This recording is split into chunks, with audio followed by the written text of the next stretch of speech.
Uh, is it just me, or has this series been kind of cursed? A little bit, yeah. It's the most appropriate series to be cursed.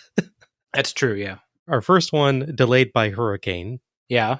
Our second one delayed by just everything happening at once in December. Yeah. And then our third one delayed by me trying 2 different experiments for revising the show, both of which failed. Hey, things happen. Oh, God, it's like every episode for this one has had an issue so far. But it is by far the most appropriate series for that to happen on. I mean, I guess you could look at it as having all the bad luck, like, at the beginning, like, front-load it.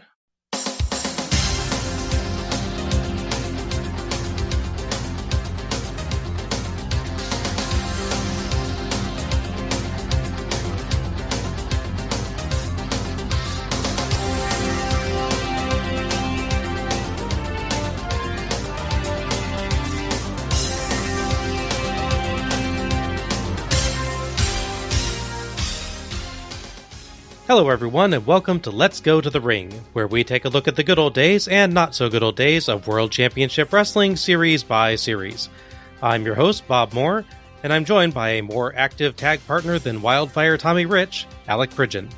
I mean, I like to set the bar nice and low for me, just step right over with a little hop. I was going to say, yeah, it's not a hard bar to clear, but, you did clear it.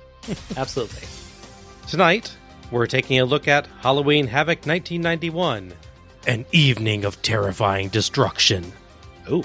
I assume that's a hint at an added match where the WCW World Tag Champs will be challenged by the Destruction Crew.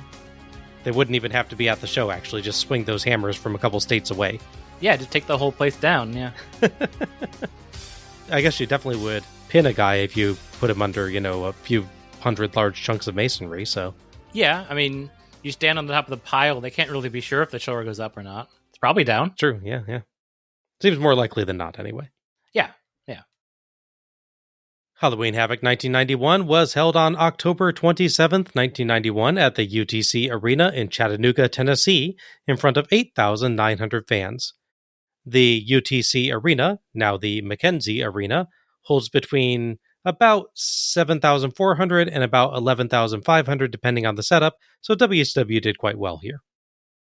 Halloween Havoc 1991 received 140,000 pay-per-view buys, which is 60,000 less than last year. We have hit the slower period for WCW compared to the last couple of years of the show. After last year's 6-match Chopped to Shreds show, we're getting a full show of 11 matches this time. Is bigger better? Our history often suggests not. Spring Stampede 2000. But to find out, let's go to the ring. The intro video, once again, is wonderfully cheesily spooky. Oh, yeah. A bunch of drawings of tombstones, followed by a spooky forest, all accompanied by ghosts flying in the air. Ron Simmons, Barry Windham, Abdullah the Butcher, Kevin Nash as Oz, Rick Steiner, Elegante, and then we go into a spooky house and find Lex Luger and Sting.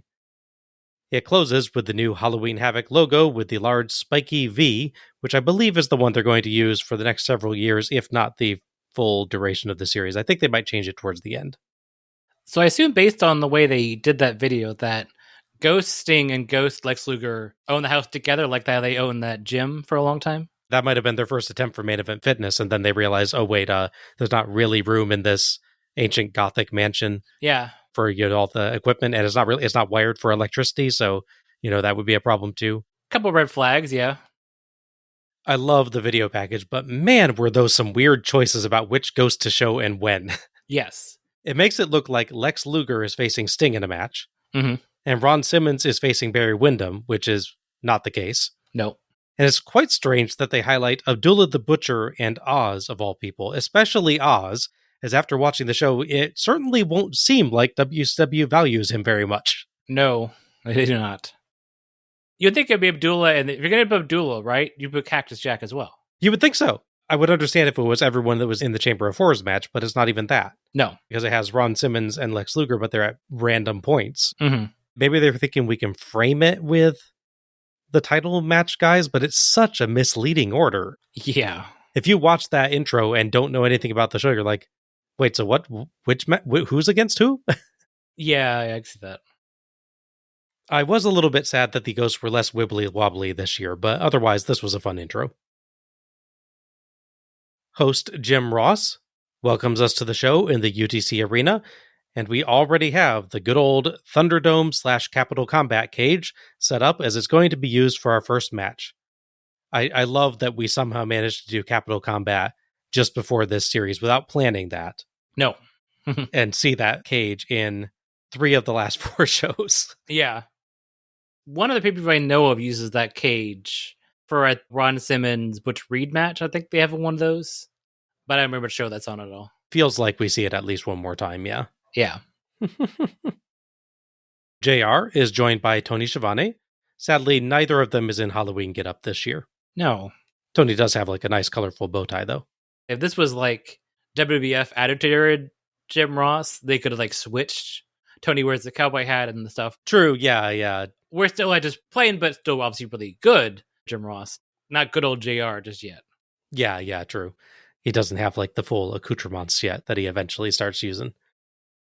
Oh my gosh, we have watched this series a long time ago. I feel like I remember Tony dresses up as Jesse Ventura. I might be prescient about this then, yeah. Time will tell. We'll have to see. Let's see if that prediction pans out. Well, there you go. JR goes over some of the matches, noting that this will be the first time the World Heavyweight Championship is defended in a 2 out of 3 falls match on a WCW pay-per-view. He talks up the Chamber of Horrors match, which is what the Thunderdome cage will be used for. Considering the goal of this match is going to be electrocuting someone, this match probably should have been the one that called the Thunderdome. Yeah.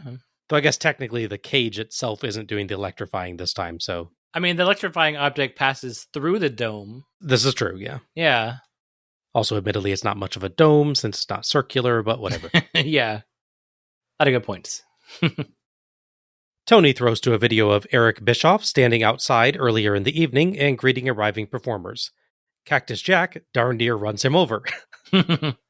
Abdullah the Butcher is dressed like an accountant for some reason. Diamond Dallas Page brings the Diamond Stud, sadly not in Page's pink Cadillac that he drove at WrestleMania 6. No, that's true. Finally, Barry Windham and Dustin Rhodes arrive, but just as Windham is getting out and shaking Eric's hand, Arn Anderson and Larry Zbyszko run over and slam Windham's hand in his car door. Rhodes quickly shoves Windham quite roughly back into the car and peels out to take him to the hospital. Could have been a little gentler with the patient there, Dustin. Yeah, well, he like pushes them across into the passenger seat. Yeah, it did very brusquely, I'd say. I'm pretty sure he actually like lands on the arm that got slammed in the car door. He like smashes into it again. So you're like, I'm sure it's not fun, yeah. So yes, in the introduction to the show, one of the wrestlers featured in the opening video of the show is now out of the show. That's gotta be a record, right?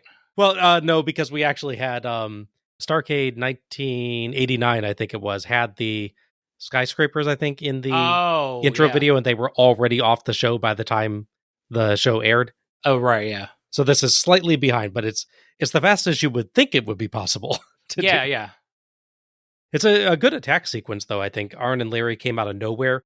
Bischoff shaking hands with Windham gave him a reason to be slow getting out of the car, to kind of have his hand in the right place for it to be a quick attack. Yeah. Plus, Bischoff actually also shakes hands with Page earlier, so it's just kind of a natural repeat when he does it with Windham. Mm-hmm.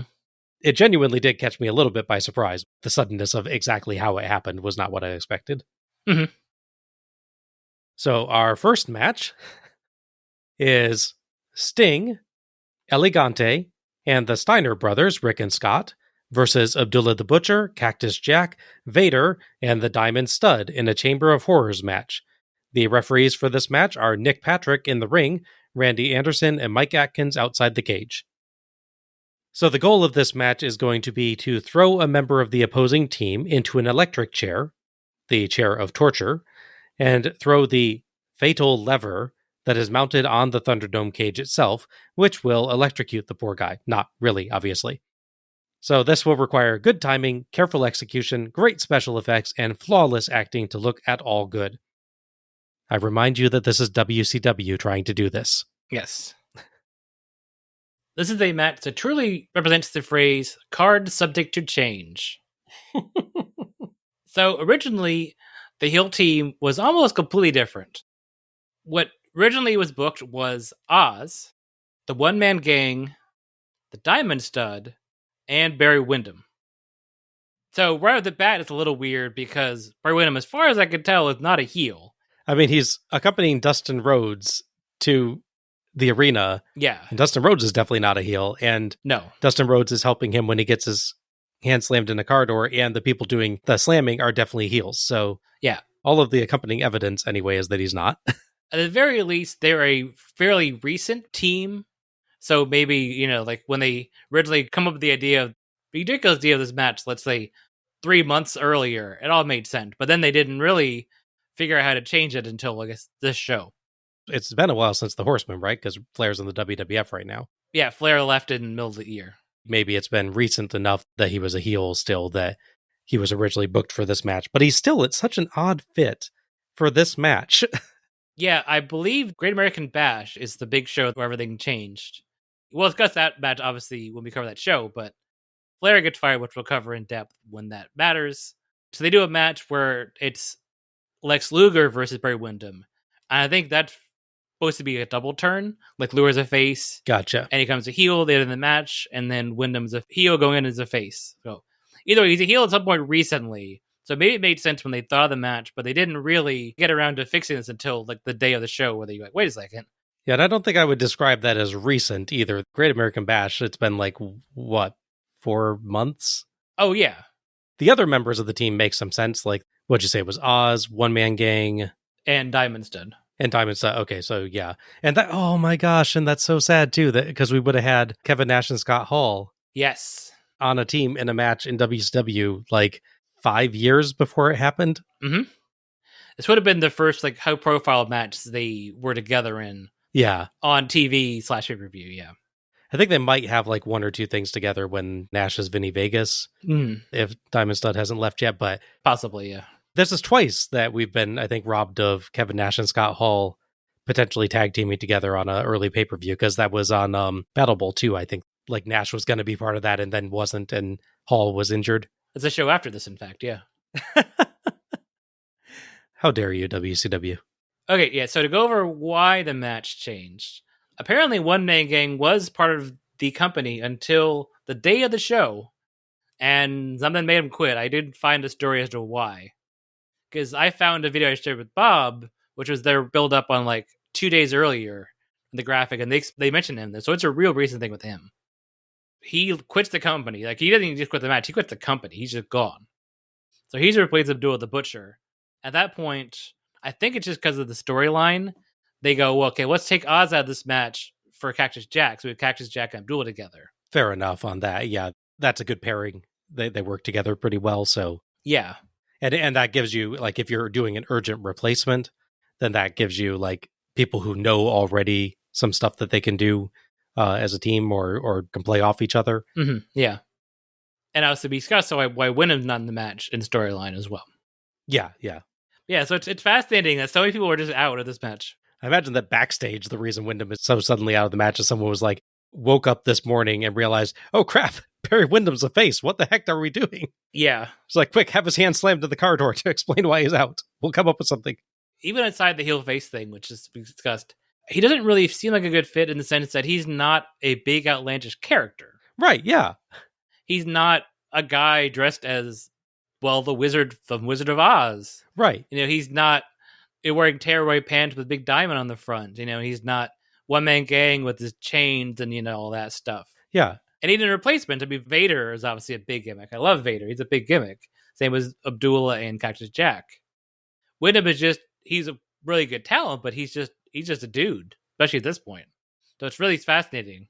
The replacement people, with the possible exception of the Diamond Stud, feel like they should be in this match. Yeah. Feel like they should always have been in this match. It's unbelievable to me that wasn't the original team that they picked, because, like I said, the only one that I would say maybe on is the Diamond Stud, but like Vader absolutely should be in this match. Abdullah the Butcher should be in this match. Cactus Jack should be in this match.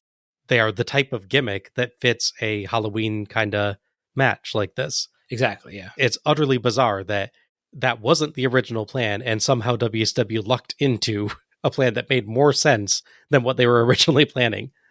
It also means that Vader was available and they just didn't book him, which Yeah. It's a real crime in my eyes.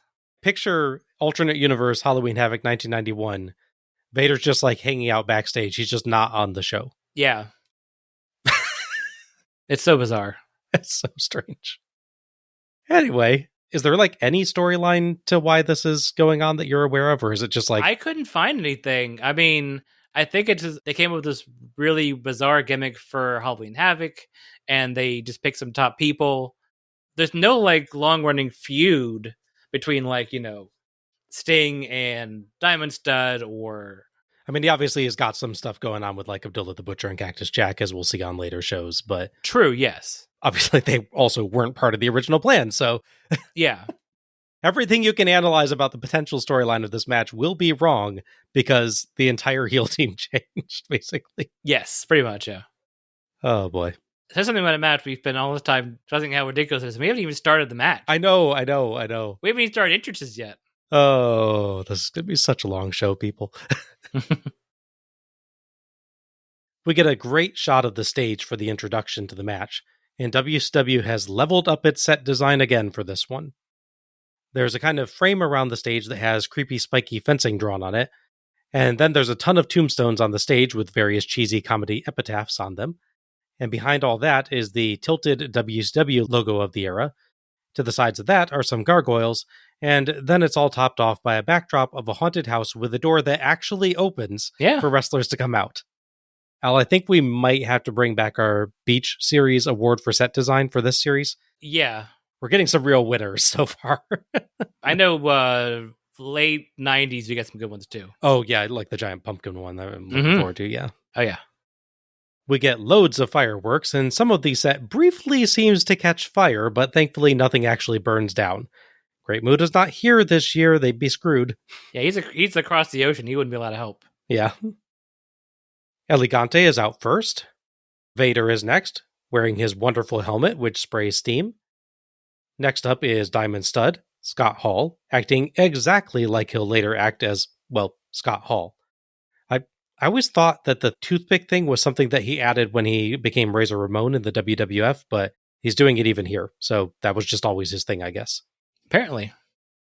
Cactus Jack is next, bringing a chainsaw. And if I was Elegante, I would be complaining mightily about this entrance order, as we got one face, followed by 3 heels, and one of the heels has a chainsaw. Maybe he's hoping to have Terry Funk as mystery partner. That's why he brought a chainsaw. Yeah, maybe. I am astonished that nobody tries to beat Elegante up before the match.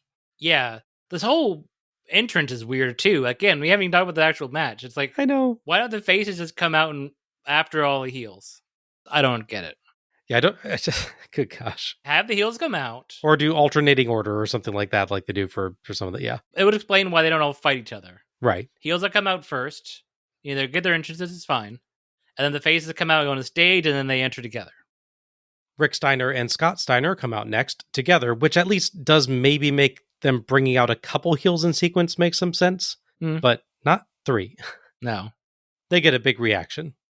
Next is Abdullah the Butcher, and finally Sting is last in an amazing blue and gold jacket, tights, and face paint, which I'm sure the Steiners appreciated, as those are the University of Michigan's colors. Oh yeah. He gets his own theme music while everyone else had to come out to the match theme. Sting drops his title belt, he's currently United States champ, on the entrance ramp 3 times. I'm not entirely sure all of those were intentional. Foreshadowing. We kick things off before Sting even reaches the cage, as Cactus Jack and Abdullah the Butcher attack him on the elevated entrance ramp. Rick Steiner joins the fray and ends up with Jack's chainsaw, but fortunately puts it down, as the sight of Rick Steiner with a chainsaw is scarier than anything you're ever going to see in a horror film. Yeah. Eventually, everyone gets in the cage and brawls around. I am not even going to try to recap this, as there is far too much going on, and a generous amount is filmed by the Refer Eye camera, which is a helmet-mounted camera worn by poor Nick Patrick. As you can imagine, given Patrick is 1, not a cameraman, and 2, not able to see his camera's view of things, and 3, having to actively referee the match and therefore moving around a lot, the Refer Eye camera angle is generally useless. Yeah. It rarely catches the action in a viewable way and often jerks around because Patrick has to look around to referee. The funniest part of it is when JR actually throws to it and builds it up just in time for the camera to start glitching, so they have to cut away. I joked at the time when we were watching it that WB, they'll go through and find all the footage and lost matches and all that. I really hope there's a tape where they can find the raw feed, and it's just this match only from referee camera. I would love that, yeah. That feed had to run the whole time, right? Yeah, I would assume that they were filming consistently, yeah. Yeah, so there's like a feed that's just that. I really want that release as a bonus. That would be so much fun, yeah. So yeah, no full recap, but I'll give you some highlights here. The chair of torture does not start in the ring, it's hanging above. Sting beats people up with Abdullah's cane, and Rick makes heavy use of a kendo stick in the early going. Somebody in a mask tries to ambush Scott Steiner by popping out of a casket and gets beat up for it. Vader's mask comes off almost immediately. Sting clotheslines Vader out of the ring in that he hits Vader, and Vader generously throws himself out as they were really far from the ropes. Sting dives on him to make up for it. Lots of people meaninglessly climb up the cage and fight. There is no more point in doing that than at Havoc 89 or Capital Combat. Yeah. The electric chair switch keeps falling to the on position frequently in the match. I think I counted at least 5 times that this happens. Oh, I know. It's crazy. And poor Mike Atkins keeps having to go over and put it back up, hoping that nobody noticed. Everybody noticed, Mike. Everybody. The chair of torture gets lowered into the center of the ring. It has its own creepy horror music, which is nice, and it's in its own cage, which has a door. But the door is already open when it comes down, so I'm not really quite sure what the point of the door is. Yeah. Seems like extra expense that was unnecessary, but that's WCW in a nutshell. Mm-hmm. Rick Steiner slams Jack under the descending chair cage, but Jack rolls out of the way. Now, you might think it would be hard to have an interesting wrestling match with a large cage taking up the center of the ring and filling about half to 3/4 of the space, and you'd be right. Yeah. All they can do once the chair is lowered is brawl. There's no room for anything else. Yeah. Vader gets Rick in the chair, but Rick clotheslines him over the ropes to escape. Sting, outside the ring, chucks a coffin lid at Cactus Jack in the most hilarious way that you possibly could. He presses it up into the air and lets it just fall on Jack with this funny thunk sound. Credit to Jack for selling that instead of collapsing in laughter. Yeah, yeah. A bunch of people dressed as EMT ghouls come out and kneel on the entrance ramp with a stretcher. Pity those guys if this goes more than a few minutes, as it's definitely not the most comfortable way to wait. No. Scott Steiner breaks the kendo stick over Cactus Jack's head. Jack was already bleeding at that point, and that probably didn't help. The Diamond Stud puts Sting in the chair, but Scott Steiner saves. The camera points right at the power switch and clearly shows that it is currently set to on. Mm-hmm. Atkins fixes it. Again. Also, is there even the hint of a cable going from that box to anywhere else? I feel like I actually did see one. I don't know if it actually reaches all the way to the chair, which would be hard because the chair was lowered from the roof and wasn't anywhere near the cage. So yeah, I don't know, maybe it's conducted by the metal of the cages and is leaping between them. Maybe we'll go with that. Sure. The guy in the mask gets chained to the cage somehow. I missed how that happened and was not interested enough to look back and find out. No. Abdullah is also bleeding, and Sting's either bleeding or just has Abdullah's blood in his hair. Lots of people choke people with sticks. Jack climbs up near the switch, and it falls to the on position again. Atkins! Moments later, the switch falls again. Atkins! Tony and JR admit that this is hard to call, but do get a little bit of analysis pointing out that the one bit of strategy to this match, at least, is to stay away from the opening of the chair's cage, so it's as hard as possible for someone to get you into it. I appreciate that they are trying. Yeah. Eventually, Abdullah gets Rick Steiner into the chair, and Cactus Jack climbs to the switch and acts like he's having a terribly hard time switching it on, despite it having fallen loosely into the on position at least 4 or 5 times of its own accord already. Right. The last literally moments before this. That gives Rick time to reverse Abdullah into the chair and hook all its various bits and bobs to him. That switch is seriously hard to throw suddenly. All I can figure, in kayfabe, some fan is just having a conversation with Jack. Like, he asks him, what his favorite book is. He goes, well, now that you mention it, I do like that. And because for this to work, you can't turn and look and see Abdullah's not there. And the switch doesn't happen quickly. He climbs up the part of the cage where the switch is and just stares away from the ring as hard as possible. He aggressively does not look behind him. Yeah. It's like he thinks that there's a horror movie monster behind him that will kill him if he turns around. Was it that one the Silent Hill demo they did? The PT ghost. Yeah. Oh, yeah. Thank you. Yeah. Yeah. It's always behind you. Yeah. There's no explanation for Jack, never bothering to look behind him once for, a good 15 seconds or so, I think. Oh, yeah. Wait, it feels like eternity. So yes, Jack decides that despite it being 10 or 15 seconds since he's checked, he'll just throw this switch without looking. So Abdullah gets electrocuted, giving the faces the win and putting this match out of my misery. There are some decent spark and pyrotechnic effects, and Abdullah jerks around, and there's even steam coming from the chair. Beyond Productions made big bucks on the pyro for this one. Mm-hmm. The ring mat minorly catches fire for a moment, but thankfully goes out. Mm-hmm. Tony notes, Abdullah is still unconscious. That would be surprising after someone was electrocuted. Yeah. JR says, someone might have to give him mouth-to-mouth, which might be necessary if Abdullah wasn't visibly breathing. Yeah, I'd say no one watched The Green Mile, but I think it was just a series of books at this point, so they couldn't have watched The Green Mile yet. Yeah. They could have read it. The cage raises up, and Jack comes over to check on Abdullah and is traumatized with grief for his very clearly alive friend.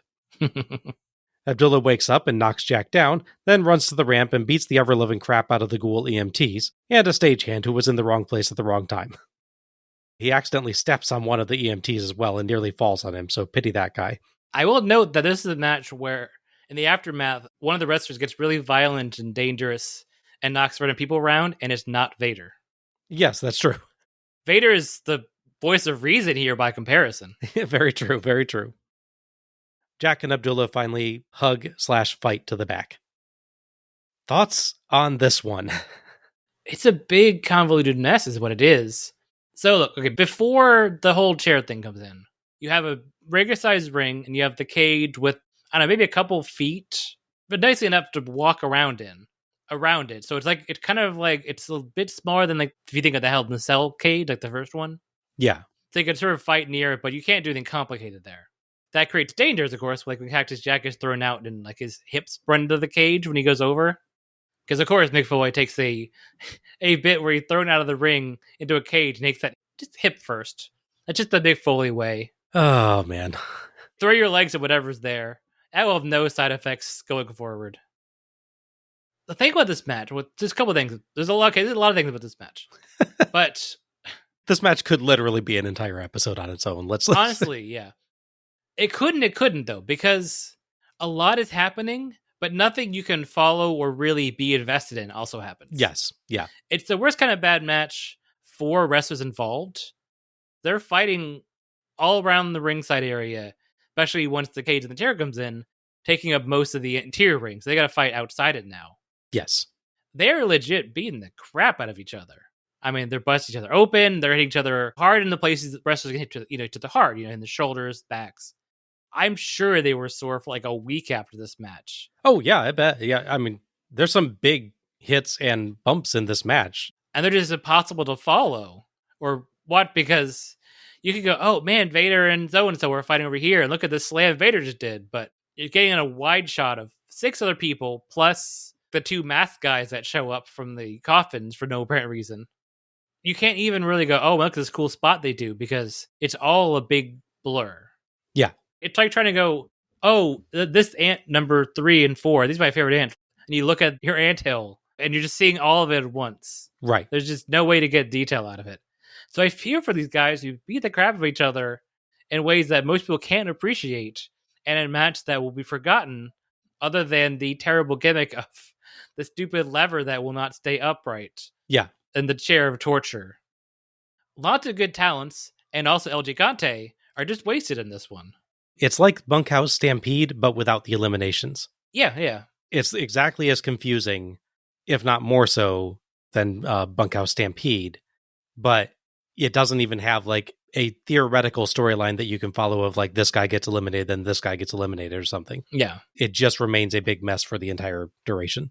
Again, I feel so bad for people involved because they hurt themselves so severely. Not actual crippling injuries as far as I know, but they're so sore and so beaten up, and no one can tell and no one can appreciate it. I feel for them. I really do. They really are giving it their all in this match. Yeah. Credit to all the guys involved on genuinely trying with this one, but it's just it is not salvageable. No.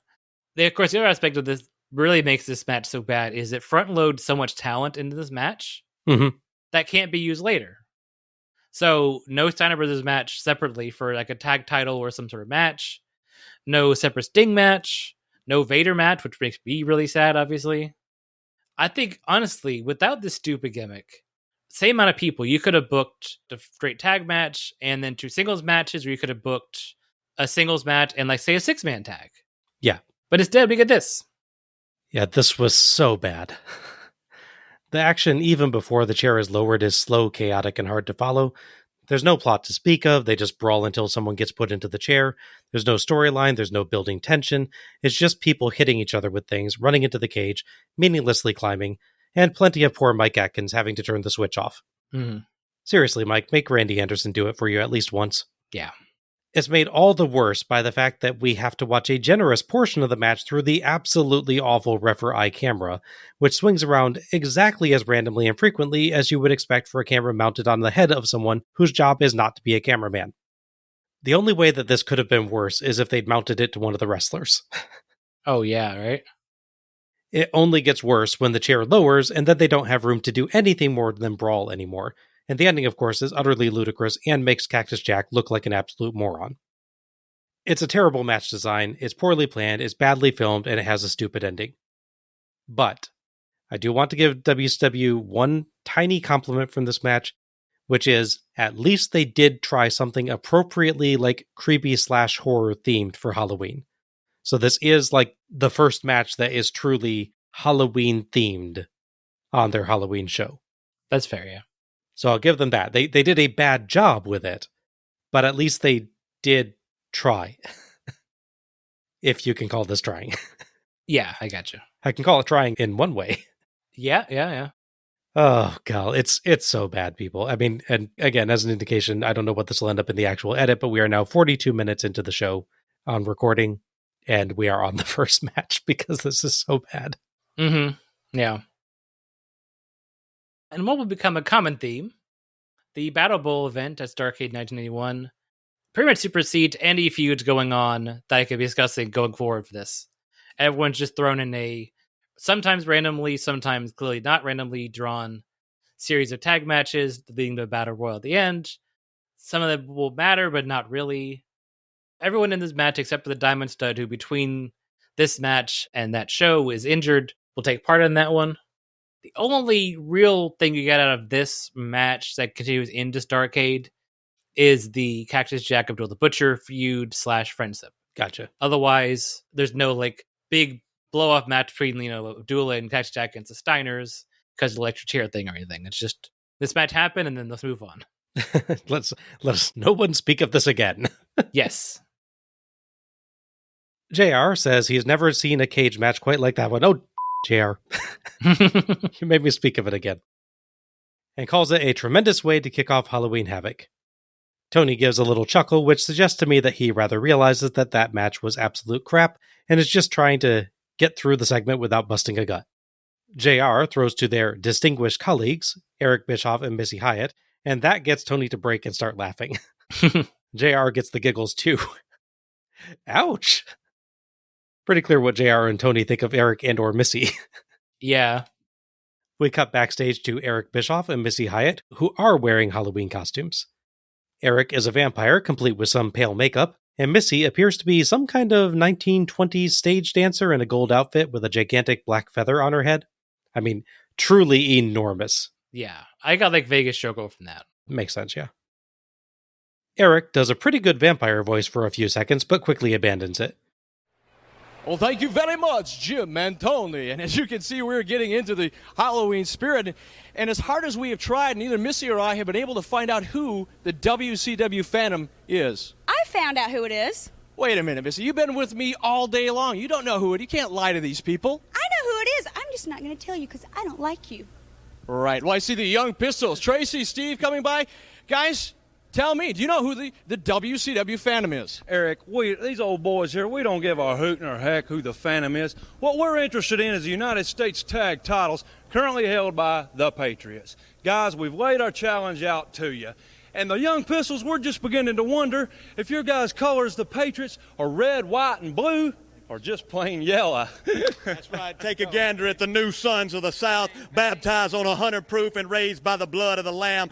Look at here, Fireman Chip, while you was giving fire tips to little kids and phony baloney Todd Champion Desert Shield. Man, this is professional wrestling. These two boys are sick and tired of playing it the good way. We're going to get you for the U.S. tag titles. The Young Pistols, their guns are loaded. Let's get back down to the ring. I get it.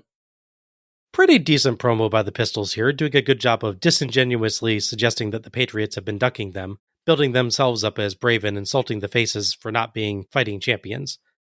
I'm not sure that they really intended to, but as you pointed out when we watched, Al, they get quite close to the idea of stolen valor. Yeah.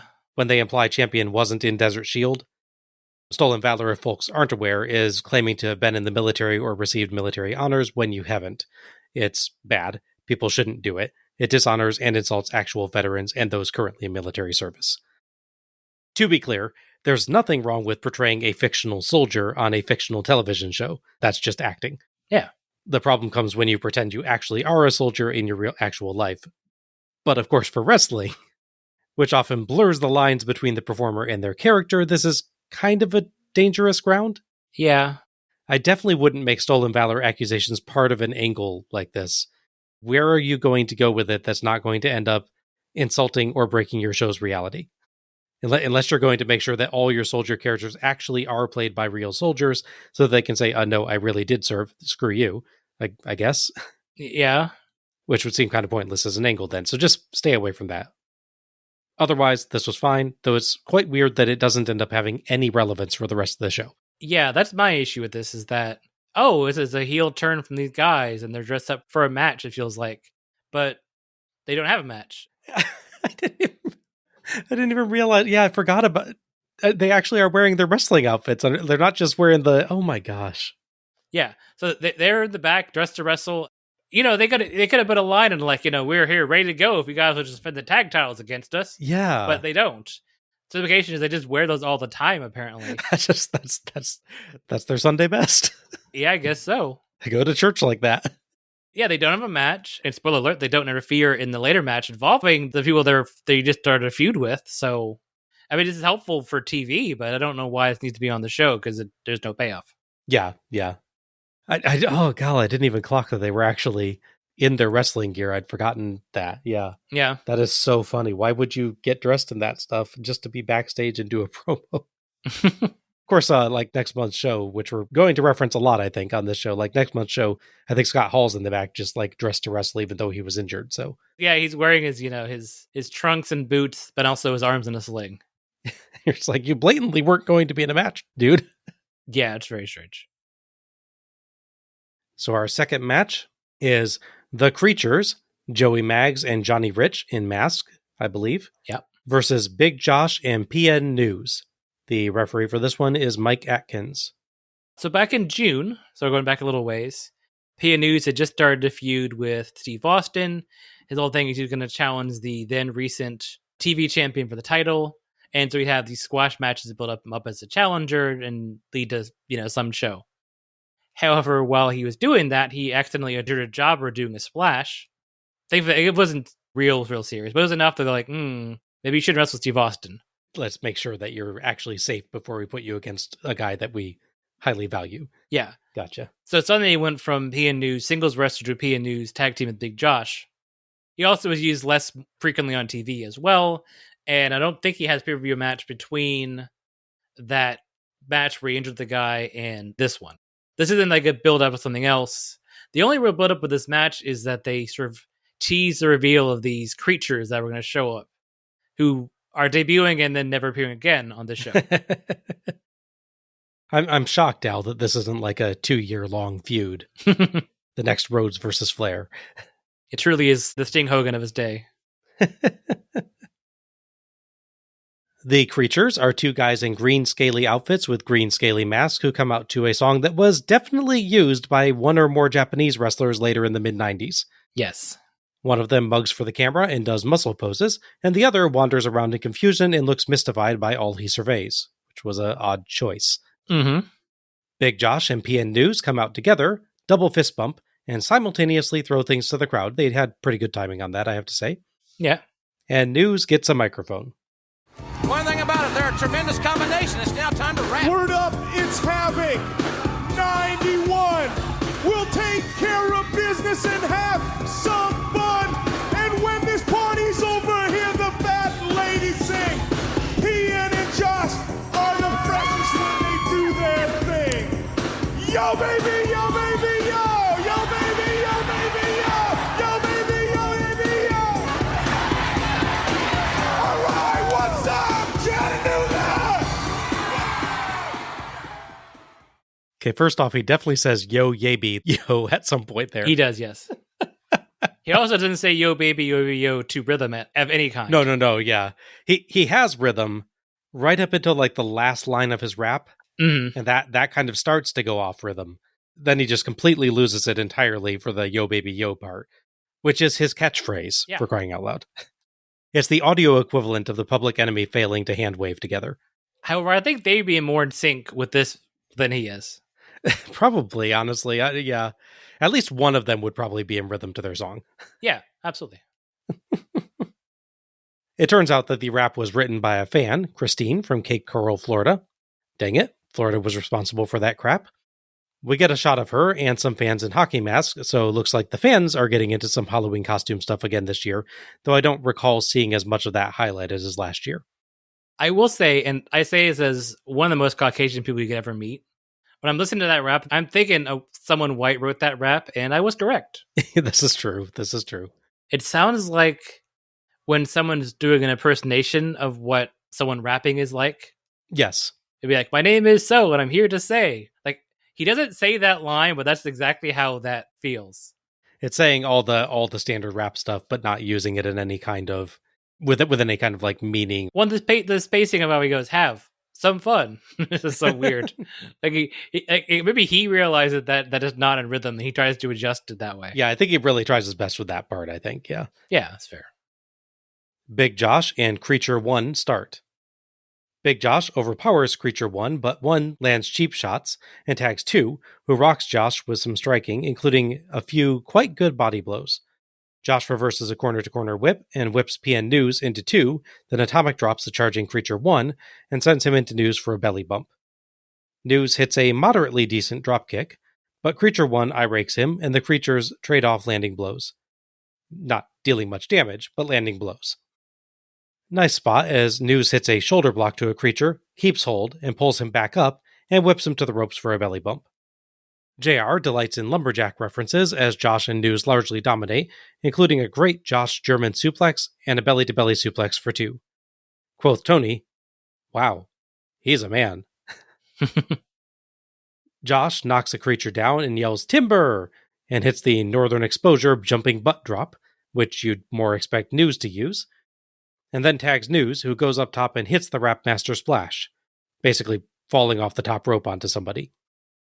He pins, and Josh awkwardly disposes of the other creature, somebody's timing was off there, and then stands on News during the pinfall, which should get him kicked out or disqualified, but instead Atkins delivers the 3 count and the win. Josh and News celebrate, and JR references Poe's The Raven several years early for WCW. Thoughts on this one? It's a harmless, pretty forgettable match, honestly. The only person that really stands out to me in ring-wise is Big Josh. Yeah. In case you didn't hear when we discussed, but other times I don't know how much more we're going to discuss Big Josh on pay-per-view, but Big Josh is Matt Bourne, who nobody formed at the first WrestleMania. He's one of those guys like Brad Armstrong, to my understanding, that was this great journeyman wrestlers. Like, was really talented, but for some reason they didn't have that sort of intangible factor that could make you a Hogan or a Savage or Jake Robert, for instance. I will not hear you demean the name of the America Jacket Man. Oh, it's not until He has all the talent, and in my heart is at the top of the card. Fair enough. But yeah, obviously Matt Bourne most famous for playing Doink, that being simply the evil version, not the good version.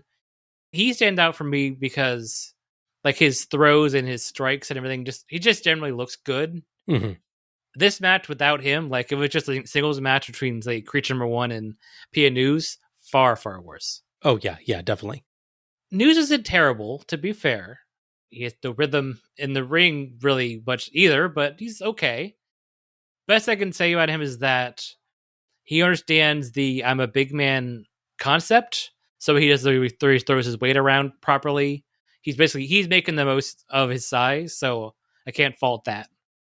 The creatures are pretty forgettable. They just punch kick a lot, and looking back at it, and I've watched this match twice, I can't go, oh, remember this great spot the creatures did.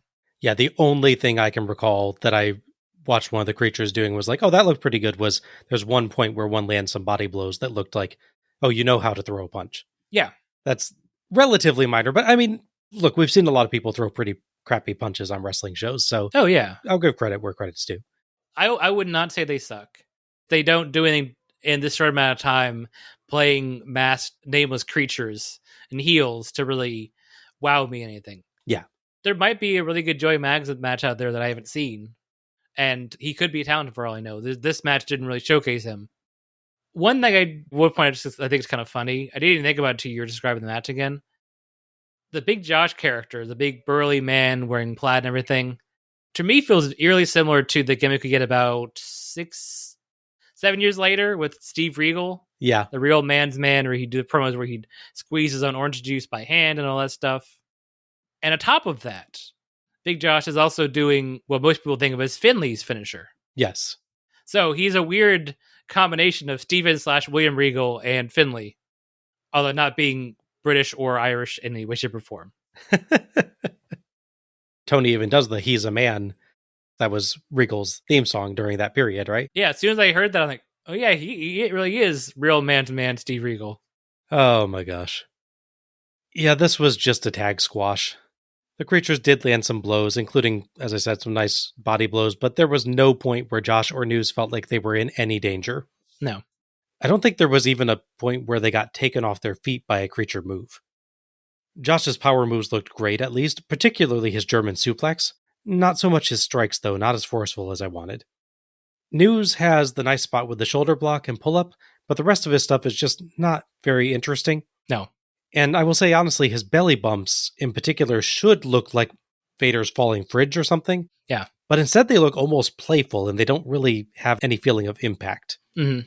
It's like a big, chunky guy just letting people bounce off his belly for fun, rather than trying to do damage. Yeah, yeah. Speaking of Vader, he's like 400 pounds, but he can do a moonsault. Uh-huh. PN News can kind of fall off the top rope in a vague approximation of a splash. Yeah. All told, it's not a horrid match, but it's very much a squash, so there's not really any point to it being on this show. It just took up time that could have been used for matches that had an actual point. That's fair. I will give it minor credit for being a tag match that didn't do the usual face and peril formula, though. We've seen a lot of those lately. Yeah. This match, and I guess the Big Josh character in general, is an example of how you should be careful with topical references that don't really age that well, or at least don't age at all, I'd say. And not like they don't age poorly, they just don't age at all. So in 1991, if you're watching this and you're like, oh yeah, Big Josh, he has a Northern Exposure, you go, oh yeah, it's like that show that's currently running when we watch this. But cut to 2025, hell, cut to 2000, watching this, you'd be like, Northern Exposure, oh, I feel like that means something, but I don't know what it means. At least it's a case of pop culture references from wrestling that are not at least 20 years out of date by the time they make them. That's true. They didn't like have a guy, name and move Ironside or something. Yeah, I liked Big Josh. I think he's very, very good in the ring. Yeah. The only thing that's holding him back in WCW is his gimmick, which is just ludicrous and stupid. Yeah. There would eventually pay off to the feud they started and then stopped with Pia News and Steve Austin, and that at the next Clash of Champions, which is about 2 weeks out from the show, he would challenge for the TV title and fail. Both of the faces would, of course, be in Battle Bull. Pia News would not be memorable. As I recall, he's in the very last match where I think we joked that they ran out of talent other than Ron Simmons. Yes. It's Ron Simmons and 3 dudes, as I recall. Yeah, exactly. The only real positive for Big Josh coming out of this, he has the one spot that I know you and I really remember, where he does the log roll on Rick Rude, who no-sells it because his abs are so well-defined. That was absolutely amazing. Yeah, that killed all of us. Yeah. But for most people, he didn't really amount to much of Battle Bull. A little fun fact I discovered looking up Joey Max. You might have read this too in his wiki page. After he retired from pro wrestling, he became a cargo pilot. There is more than one pilot wrestling on this show. That is true, yes, yeah. That's a weird thing to say about a wrestling show, but it is accurate. JR says the next match, Bobby Eaton versus Terrence Taylor, will be one of the greatest pure wrestling matches of the show. Tony says that Eaton used to be TV champ, but he's actually wrestling even better now than when he was champion. JR says it's going to be the Alabama Jam versus the Five Arm, and I love that both of those are actual move names. Yeah. So our third match is Beautiful Bobby Eaton versus Terrence Taylor, the computerized man of the 1990s, with Alexandra York of the York Foundation. Referee for this one is Randy Anderson. Eaton is a former TV champion, and he is looking to move back up the ranks to get a title shot. As for Taylor, he, in a lot of ways, he's similar to a Big Josh as Matt Bourne. They keep throwing gimmicks at him, hoping they stick. This is the most current one they have, where the York Foundation, him and some other repackaged people, one of which we'll see later on the show. And they're just basically looking to make a mark at this point. Yeah, I always feel really bad for Terry Taylor because I feel like he's good. He is like a good performer. He just never quite clicks in quite the right way to become what I think he has the actual in-ring talent to do. Yeah. And I don't know what it actually is about him. Like, he seems to really go for whatever gimmick they give him, but it's just like, it never quite works. Yeah. Yeah, I always have felt bad for Terry Taylor in that regard. Yeah, wrestling, honestly, is full of a lot of people, like their history, that are legitimately talented. Like, if you just judge purely based on merit, like if this was like 1930s pro wrestling where it was all legit shooting and you're just throwing people around trying to pin the guy, they'd be challenging for the top titles. They'd be fighting, Gotch and Hackenschmidt or whoever it might be. Mm-hmm. But once you get into the 80s, it's much more about characters. And to this point in the 90s, it's still that. And then once you get later, it's the more grounded and real characters and edgy characters. And those guys like him and, again, Brad Armstrong or even like a Dean Malenko to a certain extent just couldn't get past a certain point because they just couldn't or wouldn't do certain things that they had to do to become a top star. Taylor's definitely on that list for me of like the what might have been. Sure. I don't know if he just needed the right gimmick or if it's a slight tweak here or there or something like that. He always seems like on the cusp of being a major star, but just like doesn't quite push over the line. Yeah, like again, if you're a booker, like in 1991, booking a house show loop and TV loop, you could book Terry Taylor and, if you're WF, it's Randy Savage or like a Ricky Steamboat 6-7 times and you get good matches every single time. But ultimately, Steamboat and Savage just have that extra thing and they become higher ranking stars and just more notable stars long term than Taylor and them do, which is unfortunate. Yep. Eaton is out first in a great blue and silver jacket. His mullet, of course, is a real winner. Oh, yeah. He's still using the Midnight Express music, which is a bit odd with him being a face now. Taylor is out next, accompanied by Alexandra York. Taylor wears a tuxedo. The York Foundation theme is amazing. It's a perfect corporate infomercial or promotional video kind of theme. You can virtually hear someone talking about innovation, quality, Six Sigma, and such over it. Yeah. I imagine that's probably because it's like in the Turner audio library for exactly that kind of video in the first place. Oh, yeah. JR mentions their York Foundation also includes Richard Morton and Thomas Rich. I love that 2 members of this business-themed faction have Rich in their names. Yeah, it's true. Taylor removes his tuxedo, revealing that he's wearing his wrestling outfit underneath, complete with knee pads. Does he do that at all the board meetings or fancy parties? He's like always secretly dressed to wrestle when he's attending a concert? I would assume so, yeah. I don't know why I find it funny that he has knee pads on. Like the wrestling boots, I have like no reaction to. That's just as funny, like logically, but for some reason the knee pads are the part that makes me really giggle. I mean, maybe you could accidentally put your wrestling boots on, you put them in the wrong spot for your regular shoes, and you go, well, I'm already halfway on. I'm running late. I'll put them on. But that might be the thing. Like the wrestling tights and the wrestling boots are replacements for items that you were going to wear anyway in any outfit. Mm-hmm. Yeah. Where the knee pads are something you had to intentionally, definitely think, I am putting this on extra. Yes. York has her laptop. Now bear in mind that this is 1991. So this thing probably has a battery life of around 10 minutes. Yeah. She keeps it at ringside and opens it up to immediately show information to her wrestler, like predicting the flow of the match or planning what they should do. It's fine enough before the match, but it's hilarious when they go back during the match when she hasn't even been showing doing much to update any kind of information, and she just kind of like pops it open and shows them a screen, like there could be anything on there that would help at all. Yeah. The thing probably wouldn't even wake up from sleep mode in the time they spend looking at it most of the time. Yeah, that makes sense. Taylor shoves Eaton about to start and yells at him, trying to tick him off as Tony notes that Bobby Eaton has a quick temper. Eaton sells his arm surprisingly long from an arm drag. I kind of wonder if he actually did tweak a muscle or something. Maybe.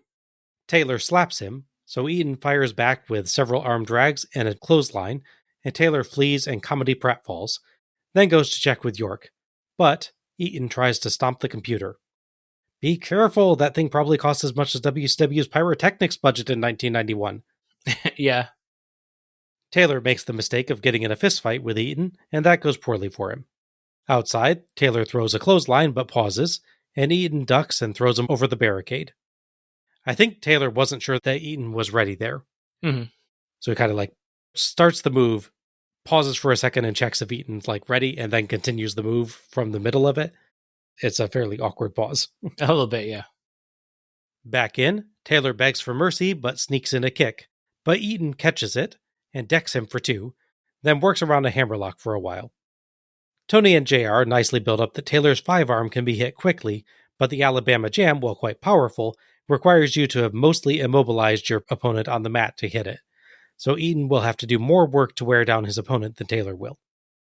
Taylor escapes with a jawbreaker and sends Eaton to the ramp, but Eaton slams him and hits a diving knee drop from the top to the ramp, clearing about the same distance he did being launched by Stan Lane last year, which shows just how little the partner does in the rocket launcher move. Yeah, pretty much. He punches Taylor back in over the ropes, so I think that earns him a DQ credit, right? Yeah, absolutely. Taylor grabs Eaton's waistband to fling him through the ropes and knee strikes him into the barricade to take over, beating Eaton up in between grimacing and grabbing his stomach. He gets 2 counts with a knee drop and a splash, and hits a gut-wrench powerbomb on the entrance ramp, and works the back with knee strikes. Chin lock, and Taylor asks what Eaton will do, so Eaton punches him. Taylor knocks Eaton outside, but Eaton climbs the ropes, and sunset flips him, slowly selling the damage that he's taken. Taylor clotheslines him flat, earns 2 with a knee drop, and slaps on a camel clutch, then a sleeper hold, but Eaton gets his own jawbreaker escape. Tony and JR nicely discuss Eaton's past as a tag wrestler, and note that before you can be a good tag wrestler, you need to just be a good wrestler at all. Each gets his legs up on the other's splash. Eaton counters punches with his own, dazing Taylor, grabs him before he can flee, and repeatedly counters Taylor's counters, ending up hitting a neckbreaker and going up top. Taylor hits the ropes to crotch Eaton and tries a superplex, but Eaton punches him down and hits the Alabama Jam top rope leg drop for the 3 count and the win. Very nice energetic pinfall at the end there by Eaton. He really yanks on Taylor's leg to get it into position to emphasize the count. Yeah. Eaton gives Anderson a high five. Nice. They talk a lot about rankings on this show, with Eaton being 7th in the WCW rankings, and Taylor 10th, for instance. I really like that concept with wrestlers trying to climb the rankings. It makes it feel more like an actual sport. Yeah. And it makes it easy to tell who's ascendant, who's closest being number 1 contender, that sort of thing. I do get why it doesn't generally stick around long when companies try it, as you really have to stick with it and plan around it, and wrestling companies are good at neither, but it's a cool idea. Yeah, I get you. Thoughts on this one? This is a really enjoyable match. The other thing I'd say is it's really well worked. Yeah. Obviously, both guys are very experienced at this point. I don't know how much they wrestle each other, but it definitely feels like they've had a lot of practice, whether it's on house show loops or on TV going into this match. Aside from 1 or 2 moves looking a bit too choreographed, like the slightly mistimed clothesline backdrop bit, it all looks really good. Yeah. I think for me, the only thing with this match is that it doesn't have stakes, right? So they talk about, he wants to move the rankings and town of the TV title. These 2 guys fighting for like an actual title, or if there's like a direct number 1 contenders match or something along those lines, will give a little extra drama to the match. It's well done. It's just, it feels too much like 2 guys just fighting on a show full of, title matches and we're supposed to be feuds and everything. It's good, but I think they just given a little more story to this one and consequences for who wins and who loses rather than just vaguely, oh, well, he won, probably with the rankings. I agree, but I kind of wonder if we were watching this during this period of WCW, if it might feel like the rankings was more of a consequence. Okay. We know in this period that WCW doesn't do rankings for very long. You don't hear about it on other shows that we've watched, but I don't know how well they did with that on their weekly shows or such. Right. But if they were like emphasizing that all the time on their weekly shows, then to me that can be enough consequence for a match if you actually do plan around it storyline wise and highlight it. But I understand, like, looking back at the show like 30 plus years in the future, good gosh, Yeah. it's harder to be able to look at it that way because we have, the hindsight of the ranking thing doesn't actually go anywhere. But for me, like, if you are doing a storyline around the ranking system and actually like sticking to that really well, then I think that is enough stakes to even do a pay-per-view match. Yeah, I definitely have no problem with these two wrestling pay-per-view, obviously. I just wish, for me, if they gave it more, so the match itself would have more historical importance is all. Yeah, fair enough. This was a really fun match with a good amount of storytelling that's built up excellently by the commentary team. Even in trouble, Eaton is able to fight back repeatedly, but he keeps getting countered until nicely in the final moments of the match, he starts countering the counters, including even the ending spot where his top rope attempt gets countered, but he counters the superplex to give him the chance to win. Both guys look good and strong and able to fight all the way to the end. Great inversion with the ending as well, that they'd built up that Eaton's finisher takes time, unless he stuns his opponent when he's already in position to hit the move. Yeah. So I like that he finds the one way that he can hit his finisher quickly to end the match, which was cool. Both guys did a great job with ring work and emotion here, though Taylor could do to use his most dramatic facial expressions less often. Yeah. It got a little bit silly. He's like grimacing all the time at certain points. Still, JR's assessment of this as one of the best pure wrestling contests on the show is entirely accurate. Yeah. Alexander York really looks the part as sort of the lady that's supposed to be in charge of this whole group / company, whatever the hell it's supposed to be. But she doesn't really interfere. No, yeah. Obviously, there's limitations on what they were going to let a woman manager do, but she doesn't even like really do like the distraction bit of like fly the computer in as a distraction or something.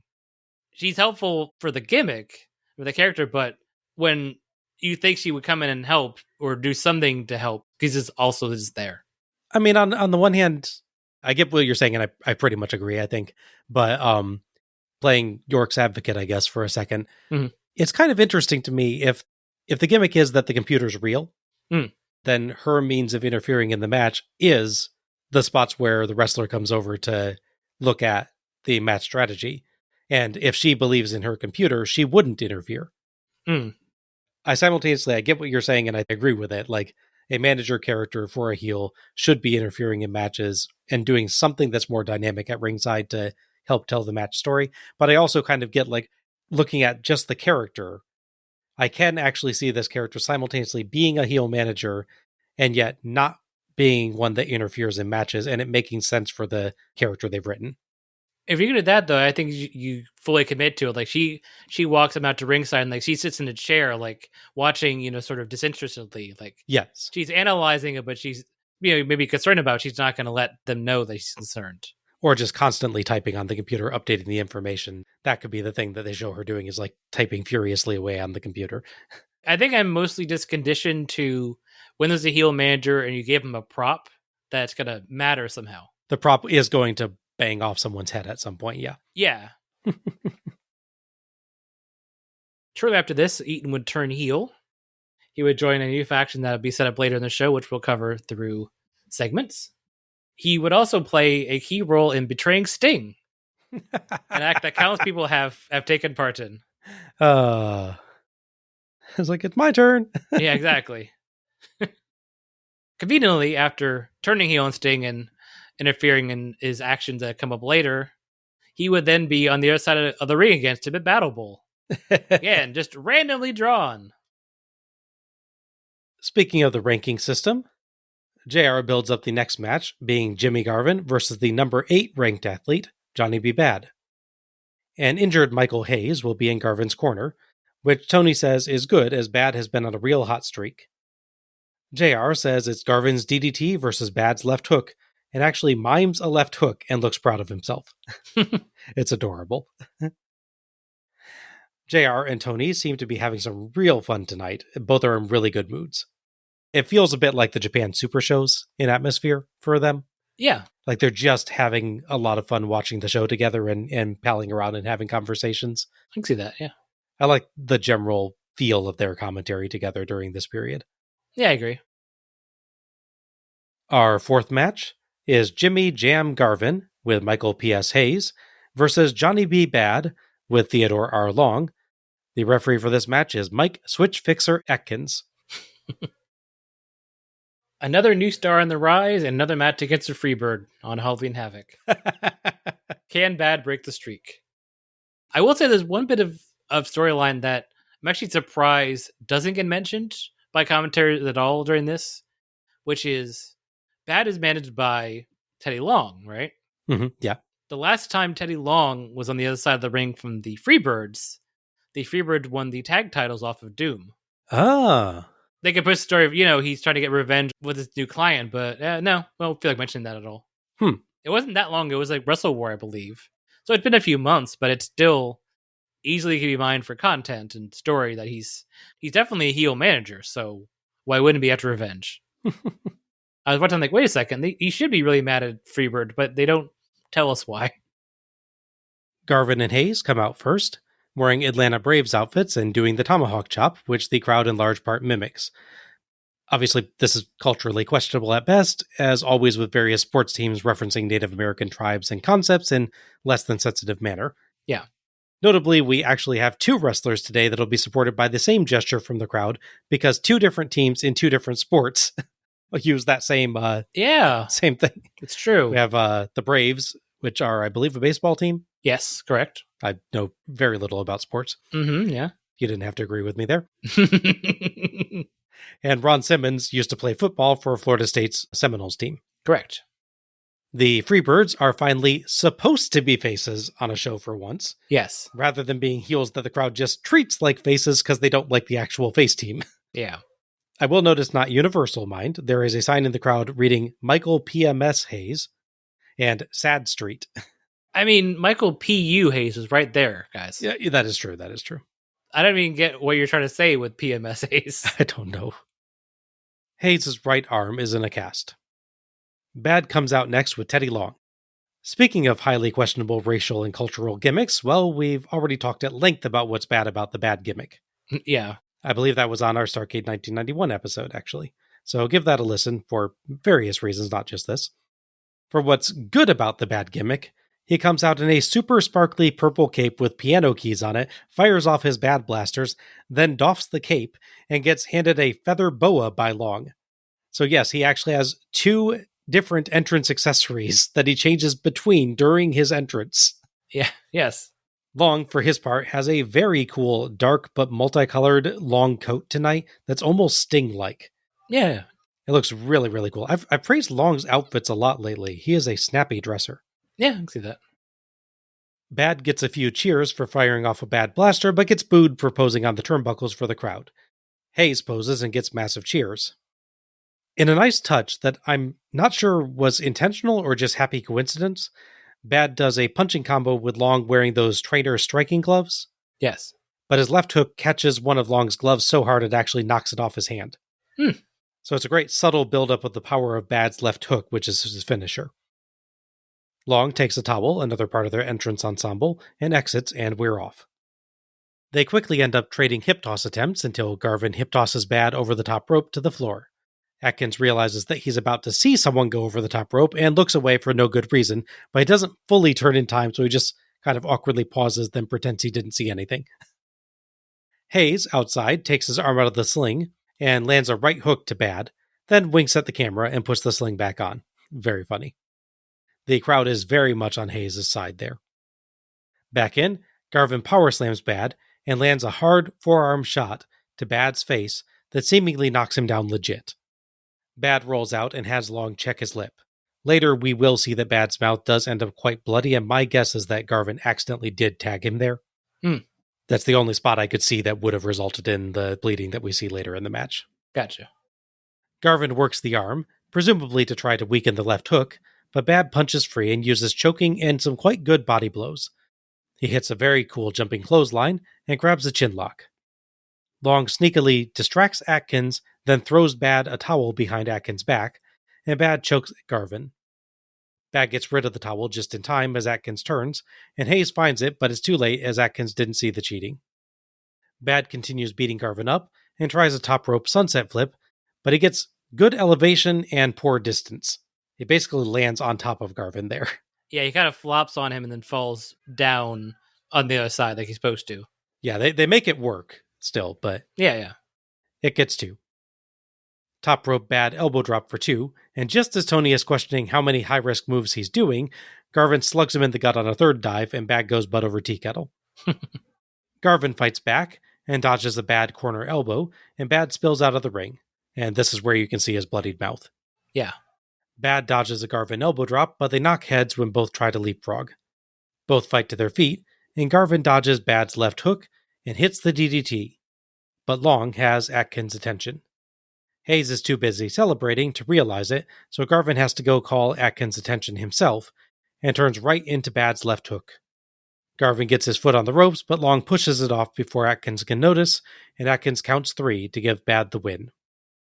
An incensed Michael Hayes decks Long, and as Bad and Long retreat, Hayes theatrically demonstrates for Atkins, to the crowd's great agreement, that Garvin had his foot on the ropes.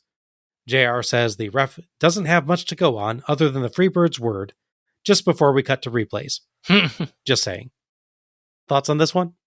I think this is a pretty decent match, honestly. The goal of this one clearly is to show off what Johnny Bat can do. His strike in, his jumping moves. Obviously, he'd be a little more famous for his air offense a bit later when he'd be go to WF against the Wild Man, Mark Marrow. Yeah. Or Mark Morrow as he first debuted, and the guy said his name wrong. He's famous for doing the shooting star press when no one else is doing it.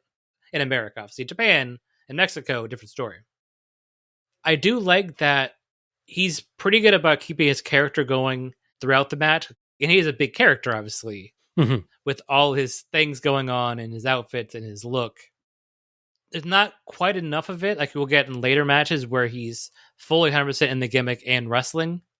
Basically, he's still at the point where he's got to remember all his spots and remember how to do everything right, so that can distract you from the little things you have to do to remind people that what character you are and how my character react, not how I would react. Yeah, there is some good commentary on that point as well. I think it's Tony, I can't remember if it's Tony or JR, but one of the commentators says, we're not seeing the eternal smile that he normally has now that he's frustrated in the match. So yeah, they did a good job of kind of giving him that out, I think, for not having to really constantly be fully on. Yeah, I think they say something about the two sides of him as well. Yes, yeah. Garvin, I think, does a good job of making him look good. I appreciate they didn't hijack the match against the heels like we've seen other instances with the Freebirds. Yes. So it's definitely a good performance from him. And also, worth noting, he's in really good shape for this match as well. Oh, yeah. I noticed that too. Garvin is ripped. Mm-hmm. He never looks bad or anything when he comes out, but yeah, he looked particularly in really good shape for this one. Mm-hmm. Absolutely. Obviously, there's a few parts that don't go well and some little timings here and there, but it's a good showcase of what sort of raw talent at this point Johnny Bad can have. And it's nice that they got a veteran with the experience that Garvin has to put him over this way. Yeah. I do wonder if the extra bit with the foot in the rope and then pushed off is necessary. Because, you're already cheating to get a strike on him. So why do we need that too? Yeah, I kind of agree. I don't think that you need to give Garvin an out on this one. He has the ref distraction and everything already. So having him also get his foot on the ropes is not needed. It's not the full level of hot dogging we'll see Hogan circa World War III, but it's a precursor, I'd say. Yeah, I thought this was really good fun. I enjoyed the inversion of a normal formula we got here.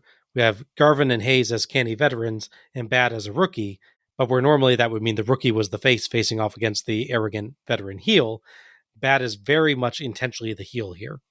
The Freebirds still pull their tricks too, but they do it with crowd support, openly playing to the crowd this time from the beginning instead of starting to mid-match because they really had no choice. Yeah. Do you think WCW just finally realized they were just going to get cheered every Halloween Havoc? Maybe they did, yeah. Otherwise, this nicely built up Bad is a serious competitor with some visually interesting moves, and a deadly striker despite his eccentric mannerisms. His body blows look great in particular, and kudos to Garvin for how he sold each one of those. Mm-hmm. He looked like he was getting hit with a sledgehammer every time. Oh yeah, he really does sell the striking. He like jerks his whole body and like you can feel the pain of those. The left hook the Bad misses looks terrific. It looks like it would have taken Garvin's head clean off. The one he hits looks a little bit sloppier.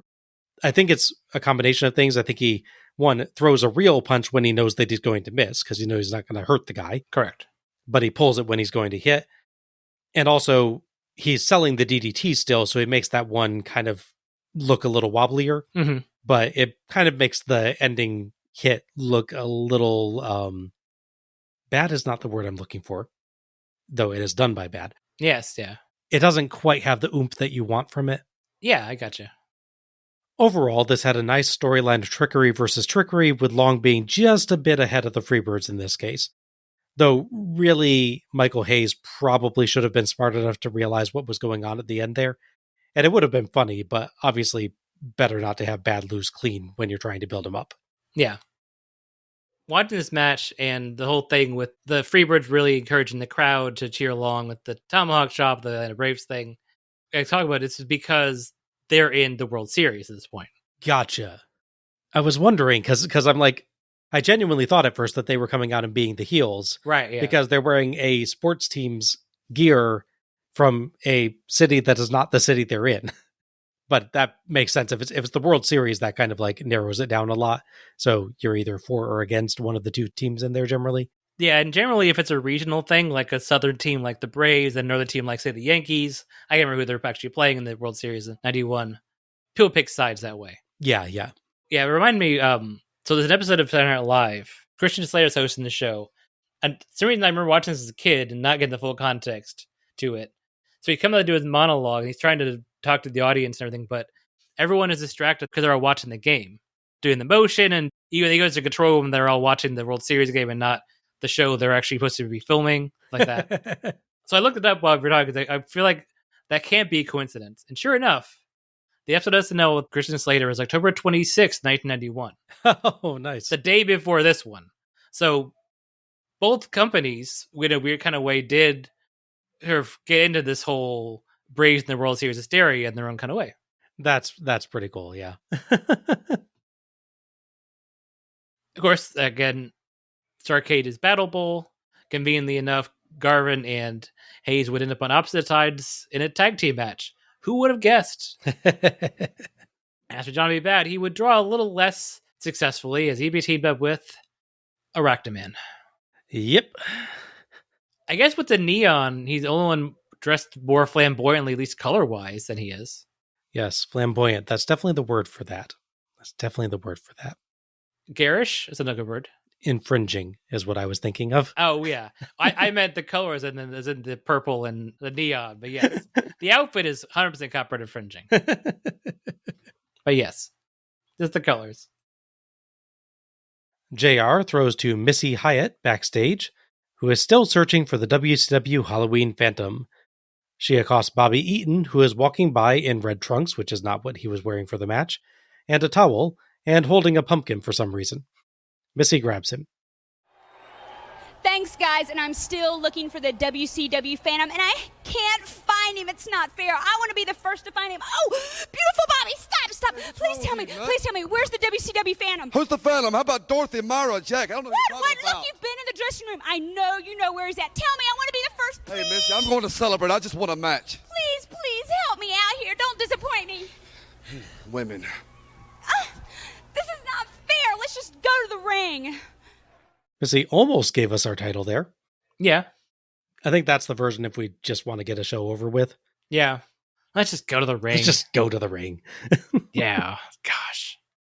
Barely a promo segment here. Eaton just basically says he won a match and walks away. I was trying to figure out what he's referencing with the names. I listened a couple of times. I can't figure out what he's trying to do. I'm not sure, yeah. It's like Dorothy, Myra, and Jack? I think it's what he says. Yeah.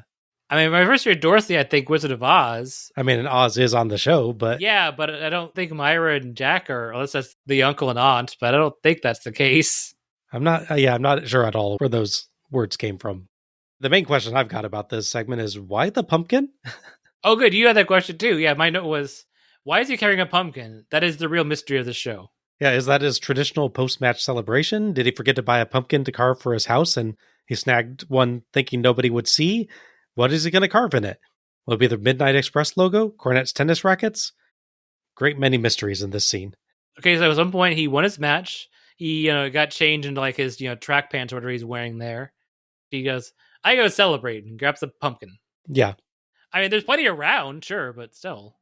I would genuinely love if for like a year they had Bobby Eaton be in matches and then be seen backstage with a prop from the stage or show, like leaving the arena. Yeah. It's just like, I take a memento from every show.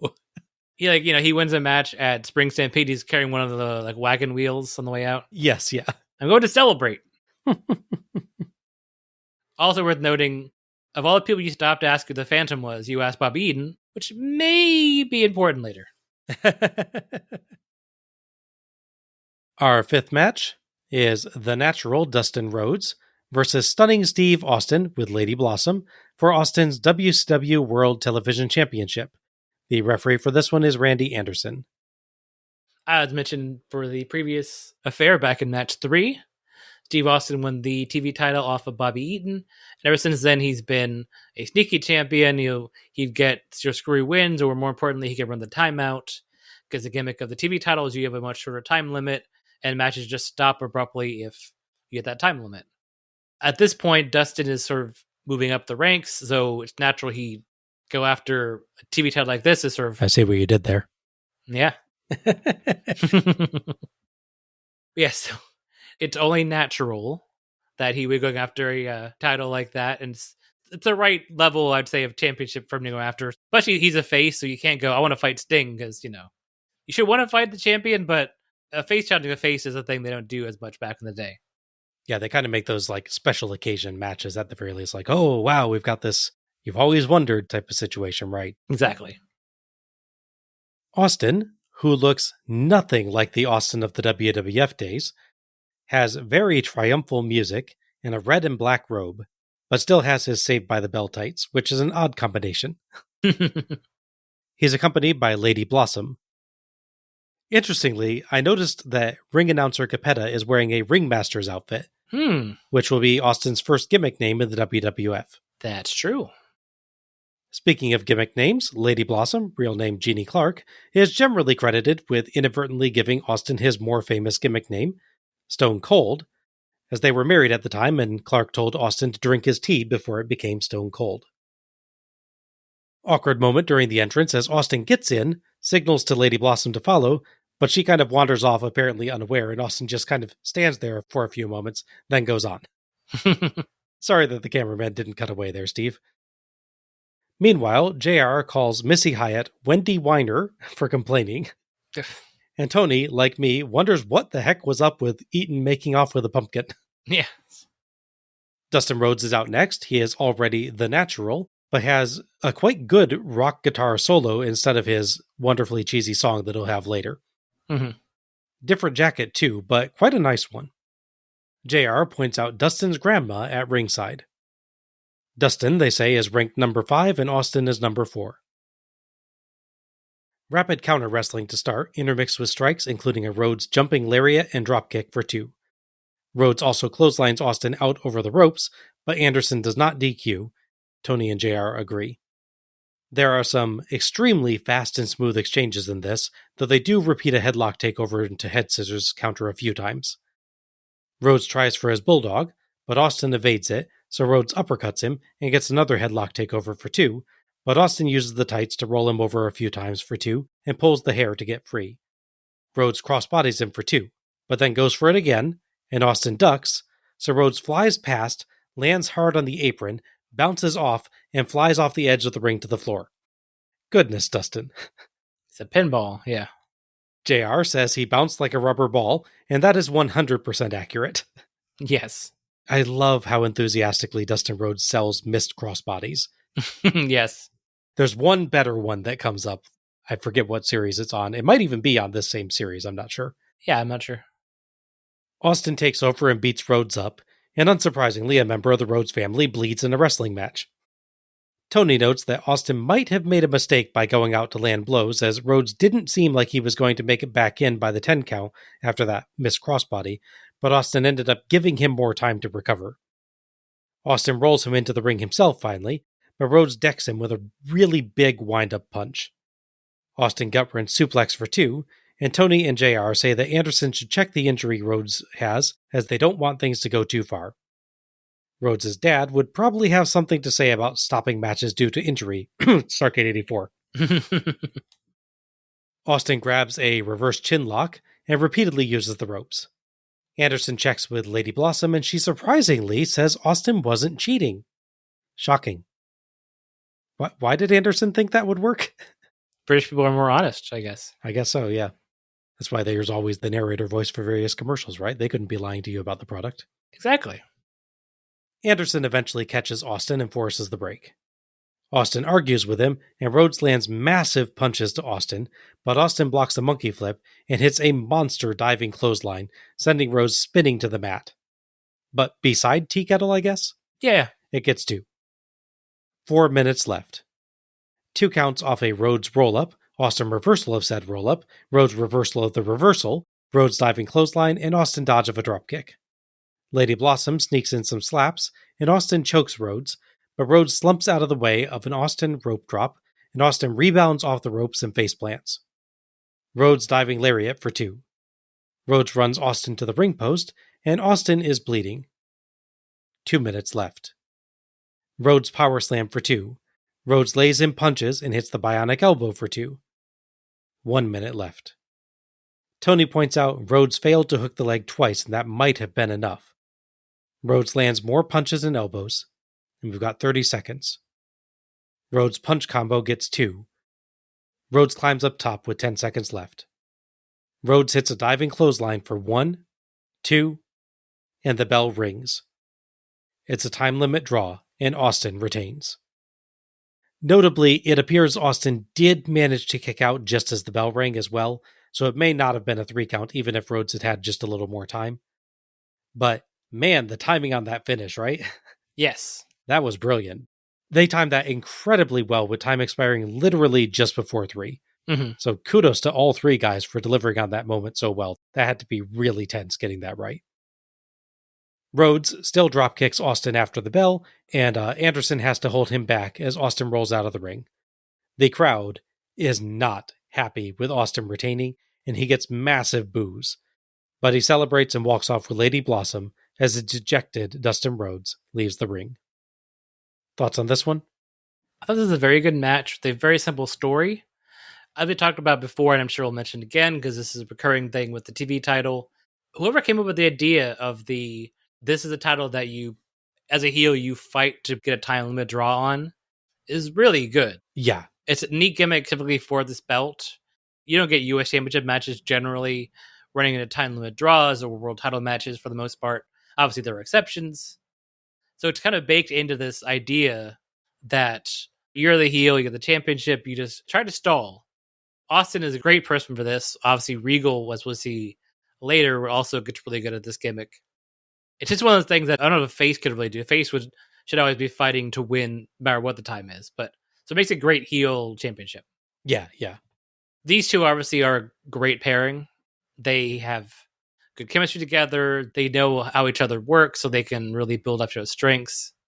Austin really looks really good here. It's much more technical style than if you're used to seeing him doing if you know him as the Texas Rattlesnake and, dumping a mud hole and everything. It's definitely fascinating to see this previous career where before neck issues and just other issues in his, his knees start to give him issues as well. He could really just go in a way that he didn't need to and Surgeon couldn't later in his career.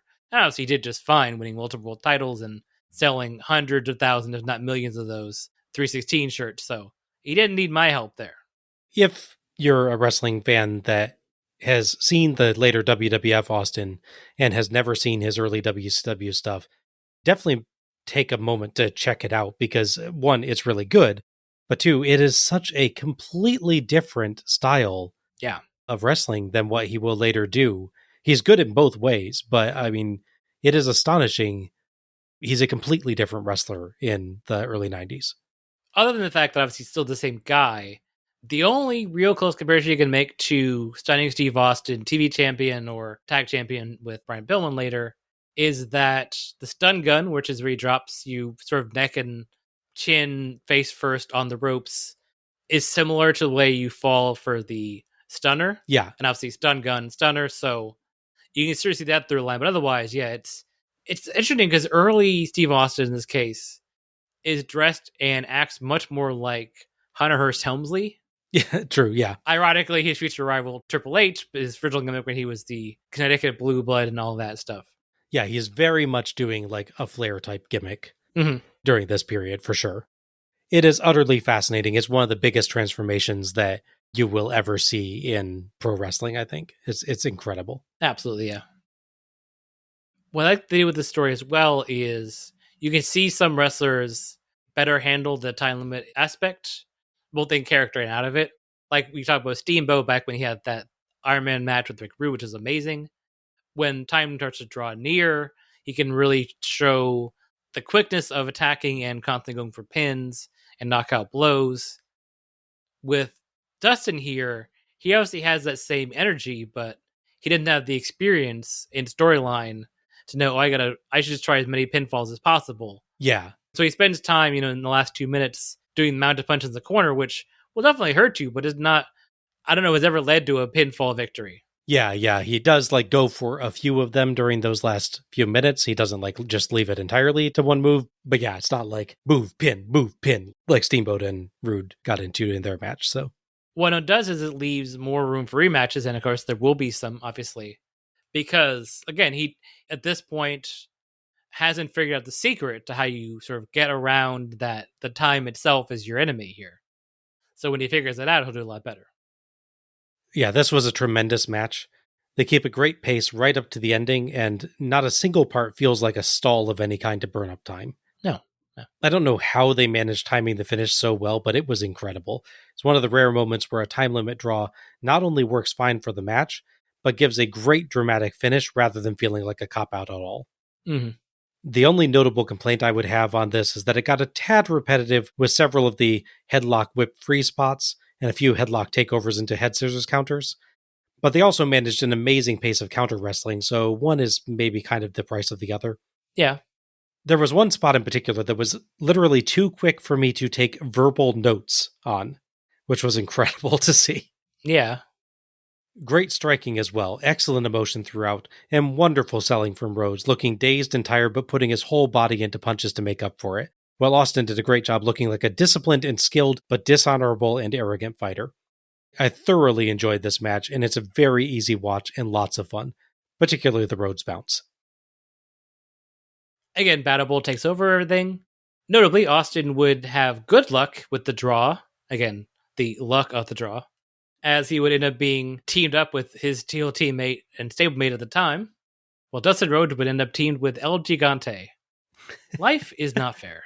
I remember that match. I believe I chose Larry Zbyszko as my MVP because he made something of it. Yeah, I believe you did as well, yes. I remember that. We cut to an ad with a bunch of wrestler video clips housed in kind of trading cards, falling from the top in front of a starry background. They fall into a transparent bowl. Starrcade 1991. Battle Bowl, the Lethal Lottery. In case you can't already tell our thoughts on that show from the comments we've made so far tonight, that show sucks so bad, it made it on both of our worst of lists for our Starrcade Series awards. Yes. And John gave it a dishonorable mention. And just remember as well, so a lot of later series we've done post Starrcade have been like 6 to 8 shows max. Yeah, this was 18, I believe. So out of 18 shows, that one makes it on 2 out of 3 worst of lists. And nearly makes it on the third one, yeah. Yes. So look forward to that, people, in 1991. We are mercifully already done with it. That's true. Our sixth match is Bill Kazmaier versus Oz. The referee for this one is Mike Atkins. Kevin Nash would re-debut in WCW as Oz back in May on pay-per-view. Previously, he had been part of the Master Blasters, a team that I can't believe didn't get sued over. I mean, it's literally from Max Beyond Thunderdome. You didn't even disguise it. And you can't say we didn't see the movie because you've named a match Thunderdome. Yes. And I think they've used the 2-man or 1-man leaves thing in multiple shows as well. So it's no accident. So bear in mind that this is conjecture from someone there, but still, it's not as sourced as other things could be. According to Kevin Nash, he was asked to take a pay cut shortly after he debuted, based on how expensive everything was and how things weren't doing as well, as we sort of talked about the show not drawing as well. He told them no, according to him, which is a very Kevin Nash thing to do. Wait, you want to give me less money? No, we're not doing that. I don't blame him. Yeah. But that's a very Kevin Nash thing. Other people might go, oh, well, the company's not doing well. I'll take a little bit, then you'll pay back later. No. Kevin Nash is like, nope, cash up front. That's it. According to him, after he said no to a pay cut, they kept him around and had him lose to pretty much everyone they could. Notably, he'd lose matches to on various house show loops or TV to Big Josh, P and News, so both members of that previous tag match, Van Hammer, who we'll fortunately see later, and even a single pinfall loss on house show to Arachnaman. Oh my gosh. Yeah. You're looking up the light for the Arachnaman on top of you. Things are not going well. He must have been so loving it when he came back in 1996 and got among the highest contracts in the company. Oh, he must have, yeah. Just look what you guys gave away. Yeah. Not only I get to control my booking, but I get paid way more than I did then. Yeah. In contrast, Bill Kazmaier had done pretty well. Scott Steiner got injured, so Steiner's no longer tag champions. Obviously, Steiner's better by this show. In the interim period, Rick Steiner would team with Bill Kazmaier's replacement and nearly win the tag titles in a tournament, but obviously, as you'll see in the later show, they are not champions. Wow, that's a big team. Yeah, right? Also, as noted before, Oz was pulled from the opening match we discussed at very great length, I'm sure, even in the final edit. And he's taking Cactus Jack's place in this match. Originally, it was Jack versus Kazmaier. Okay. That's an interesting combination. I can definitely see that working, but yeah. So Oz, of course, is Kevin Nash in a Wizard of Oz cross-promotional gimmick, which is just such an astoundingly strange concept, even for WCW. Yeah. This is quite late in the gimmick, I believe, so they've largely abandoned, everything about it other than the name. And green, I guess. And green, yeah. I don't recall what show he debuts on, but I'm sure we'll get to it, and it's absolutely bonkers what they put. Oh, I'm looking forward to that so much. Also, is he supposed to be the manifestation or avatar of the actual land of Oz? The king is the land and the land is the king or something like that? It's so weird. Yeah, I mean, he's not the Gnome King, that's for sure, but I don't know who he's supposed to actually be.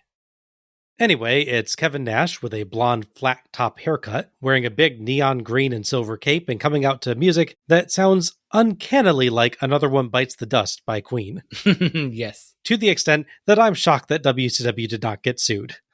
It is the same rhythm and even pretty much the same note progression. Yeah, it is.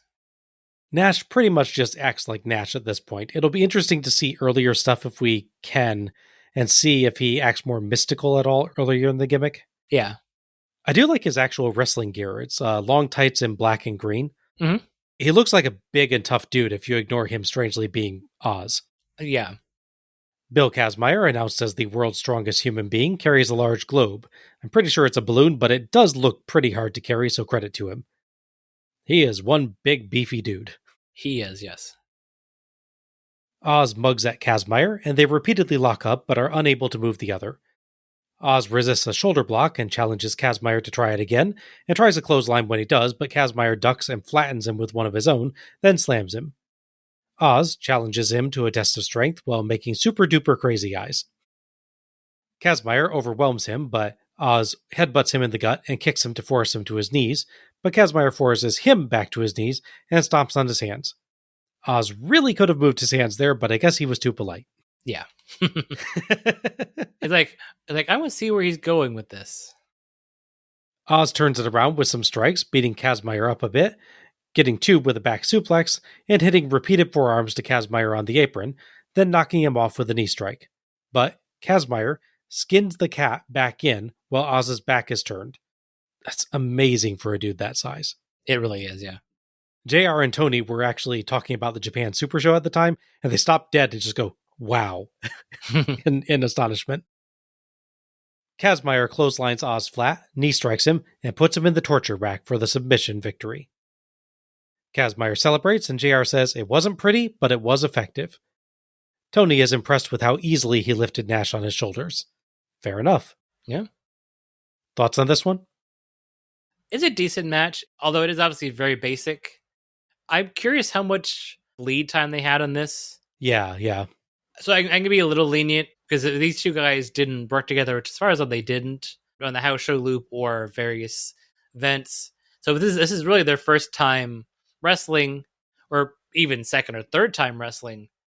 And they're putting a match together with, like, I don't know, less than 24 hours. I don't know how much time they would have for match number 6 on a show like this, which has already been recast, basically. So how important is it really going to be? I can forgive them for not having a more elaborate match planned out between the two of them. Yeah, definitely. They don't really have that great a chemistry. They're just two big guys that can hate each other really hard. At the same time, they don't really botch anything either, so it's not like they're not a terrible pairing. They're far, far worse pairings you can see in wrestling, but for two people that are big and impressive looking, it's an unimpressive match, I'd say, other than a couple spots. Yeah. Things that stand out, obviously, would be the hints of what Kevin Nash's character, when he's sort of fully unleashed, when he becomes, cocky Diesel and then becomes, Kevin Nash again, when he comes back in the company. Or again, Kazmaier showing his ability to do the skin the cat move is very impressive. There are matches where you go, oh, this is okay. And there's some matches you go, oh, this is okay, but one or two things kind of stand out at least. And this is one of those ones. Yeah, I think with both guys, you can see that they are genuinely talented. Yeah. And yeah, with Nash especially, it is fascinating to see the early version of what Kevin Nash will become. A lot of the facial expressions and mannerisms are already there at this point, but just not quite as polished as it'll get to. Yeah, this was a very basic big man match. Nash was barely over a year into his career at this point. And while he does what he can do quite well, save for almost over-rotating on his back suplex, he's quite limited at this point, and Kazmaier either doesn't have much more or isn't confident enough working more complex spots with him. They do keep a decent pace considering they're two very large dudes, but ultimately this is just two big guys beating each other up for a very short time until one wins. It's barely more than a squash match, and it's just there to use Oz to build up Kazmaier, basically. Yeah. Like several other matches we're going to see tonight, this probably didn't need to be on this show at all. Matches like this can really just be on television. Leave the pay-per-view for stuff that feels more significant and important. That said, it is different from anything else on the show, and I do appreciate that anyway. Yeah, for sure. I do wonder, if this was a year later, so Kevin Nash had more experience, and they gave these guys a 8 to 10 minute match. I feel like this pairing could have worked to have a good, solid big man match or feud. Kind of like the Ray Traylor Vader type of stuff. Yeah, I can see that. I think these two could pull off a good, solid fight. Oz would be left off Battle Bowl, which feels like both a blessing and a curse, really. Yes. Because I've been bumped from pay-per-view, but I've been bumped from this pay-per-view. Yes.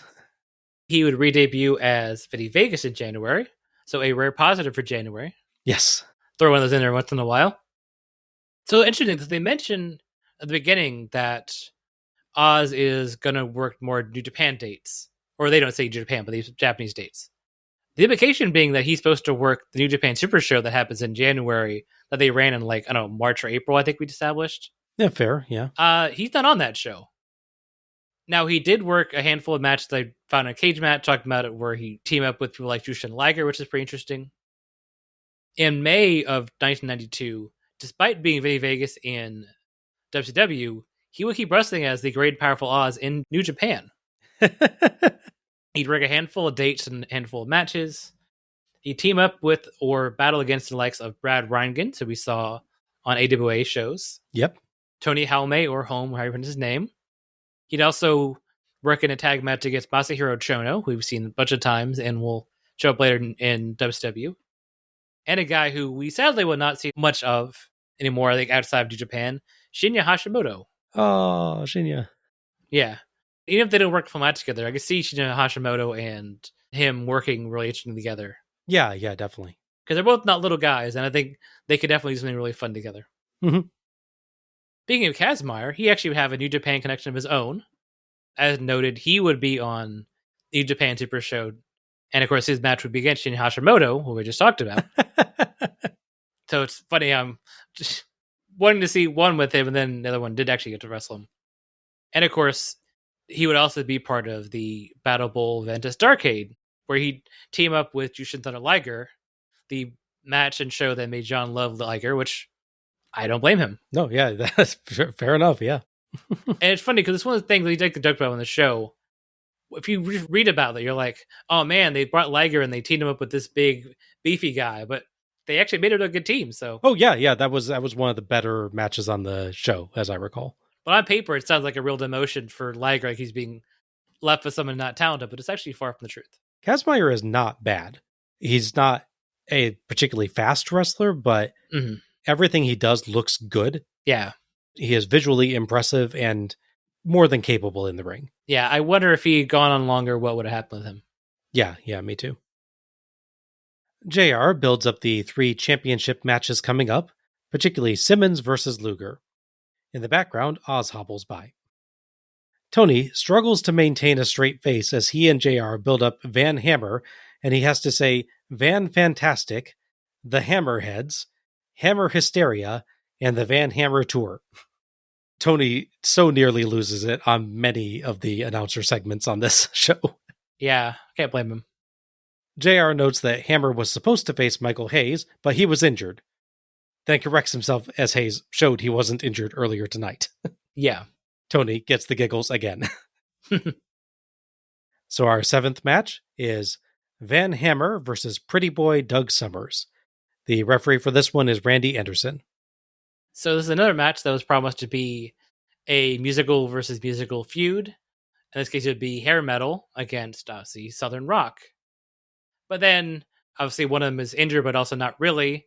And I guess really just doesn't want to be in a match against Van Hammer, which I don't blame you. More power to you, Michael Hayes. Actually, after watching the finish of this match, which we'll discuss, I definitely don't blame you. Yeah, and to be frank, Van Hammer should be glad he wasn't in a match against Michael Hayes on a Halloween Havoc show. Yeah. The crowd would have turned on him, I'm sure. No one would have been better off in that scenario. Van Hammer is introduced first, and he gets quite a big entrance, coming out with an electric guitar, which he swings a lot but doesn't actually play, unlike Max Payne on some shows, with people using jackhammers, the actual tool, not the Goldberg move, on the stage. I get that those have hammer in the name, but they do know those have nothing to do with heavy metal music, right? Yeah, I mean, wouldn't it make more sense to, like, wheel a van out and start hitting it with steel hammers? Yeah. That'd be more thematic. Of course, Hammer has always looked more like a big surfer dude than a heavy metal rocker to me. Yes. Summers is introduced second, but is already in the ring and doesn't get an entrance, which should tell you everything you need to know about how this match is going to go. Ladies in the crowd scream as Hammer removes his shirt, as he is ripped. JR asks Tony if anyone has ever reacted to him taking his shirt off like that. Tony laughs and evades the question. Yes. They almost immediately screw up a spot badly, as Summers goes to kind of duck a clothesline and Hammer just stops, so Summers nearly runs headlong into his gut. They stumble around for a moment, and Hammer just clotheslines Summers after all from the side. Great start. Mm-hmm. Hammer beats up Summers, including a decent power slam and a very nice leg drop, but also including some quite awkward punches and a corner whip into a back body drop that has kind of an odd pause in the middle. I think Summers oversold the whip a bit, or perhaps legit tripped, and was slow coming back out to get back body dropped as a result. Yeah, I think so. Hammer pumps up the crowd to the "We Will Rock You" rhythm, just so we rip off another Queen song tonight, and then hits Hammer Rocks, a slingshot suplex with extremely poor timing, for the 3 count and the win. He starts the suplex part before he even got Summers bouncing off the ropes, Yeah. so it looks more like he just screwed up and hit the ropes by mistake. Also, What the heck kind of name is Hammer Rocks for a finisher? How about Hammerhead, Hammer Time, or just Hammerplex actually sounds cool. Yeah. Thoughts on this one? Oh, let me my notes. Bad. Just bad. Those are my notes. Now, I do have more than that, but those are my opening notes. They wrote bad. It does sum it up. Yeah. So look, Van Hammer has some positives. Does he? I'm being nice. I'll be mean in a minute. Don't worry. Okay. No, he has some positives, at least on paper. He has a good look. I could see if you're a booker and have not seen him wrestle, going, man, you should be on my show. You know, Laser will love you. Yeah, this big look it'll bring an air of authenticity to my show. And very least, people that don't follow wrestling will see you. You know, you have a look that commands attention because of your size and the way you're built. But then, of course, he's playing a rock and roll guy. He can't play guitar. He just kind of spins it around. And he's a wrestler who really is not very good at wrestling. Let's just put it that way. Doug Summers, from what I've read, is a good talent. I've heard good things about Doug Summers, but none of that comes through here. I don't know if you want to blame age, timing, just blame Van Hammer, which is fine with me. I can blame other stuff on this match for sure. Summers, to be fair to him here, is just the jobber. Oh, yeah. You literally could put anyone in there and they'd be doing the exact same role. Mm-hmm. You don't get to see what Summers can do, and that's because this match is in no way intended to show you what Summers can do. Oh, yeah. But I mean, you can get hints of what a jobber can do if a job match is done well. Yes. How they take a clothesline, they can do a cool sell, or if they can, get thrown over the top rope, the outside, stuff like that. You don't really get that here, though, because he gets beat up by a hammer and then nearly killed by Van Hammer with that suplex. Yes. And I've seen a slingshot suplex before. It's a really cool move if you actually know how to do it. Yes. It's not entirely clear Van Hammer knows how to do a regular suplex, let alone a slingshot suplex. Yeah. He barely gets him up, and then he bounces his feet out the ropes. And the rotation part, which is very important, nearly does not happen. Poor Doug nearly just gets necked. It's similar in a way to the landing to how the infamous Goldberg-Undertaker match goes, when they both get sore and tired and just overheated, and they both mess the finishes up when Goldberg nearly necks Taker doing a jackhammer, but he drops him too fast and too sudden. It's that same kind of fall. Yeah, basically he kind of picks him up, puts him on the ropes, but doesn't really get a bounce. No. Because normally, you land the guy on the ropes, he goes down, he goes back up, and that's when you do the move that you're normally aiming for. Yeah. So what Van Hammer does instead is land the guy on the ropes, he goes down, and Hammer immediately goes to the suplex. Yeah. He doesn't have the momentum or the angle to carry him over fully properly. He's turning him over the suplex before his feet and ankles actually hit the ropes. Yeah. I'm not a pro wrestler. I'm not going to here to tell you that, this move that takes years of practice and experience to do is easy, but it can be done. Yeah. Tully Blanchard can do it. Oh, yeah. And I think that's exactly the point. Is this move isn't easy. Yeah. So why did you give it to someone who did not have the experience or the ring acumen at the time to handle it? Yeah. This is not a move you give a rookie. No. Yeah, I'm not fond of Van Hammer to begin with, so seeing him in a squash match that managed to include a few botches of varying levels of severity in an extremely short runtime, I think it's just over 1 minute long, was far from thrilling. I'm not sure who gets the most blame for the screw-ups. I'm inclined to blame Hammer, but that's just me. Mm-hmm.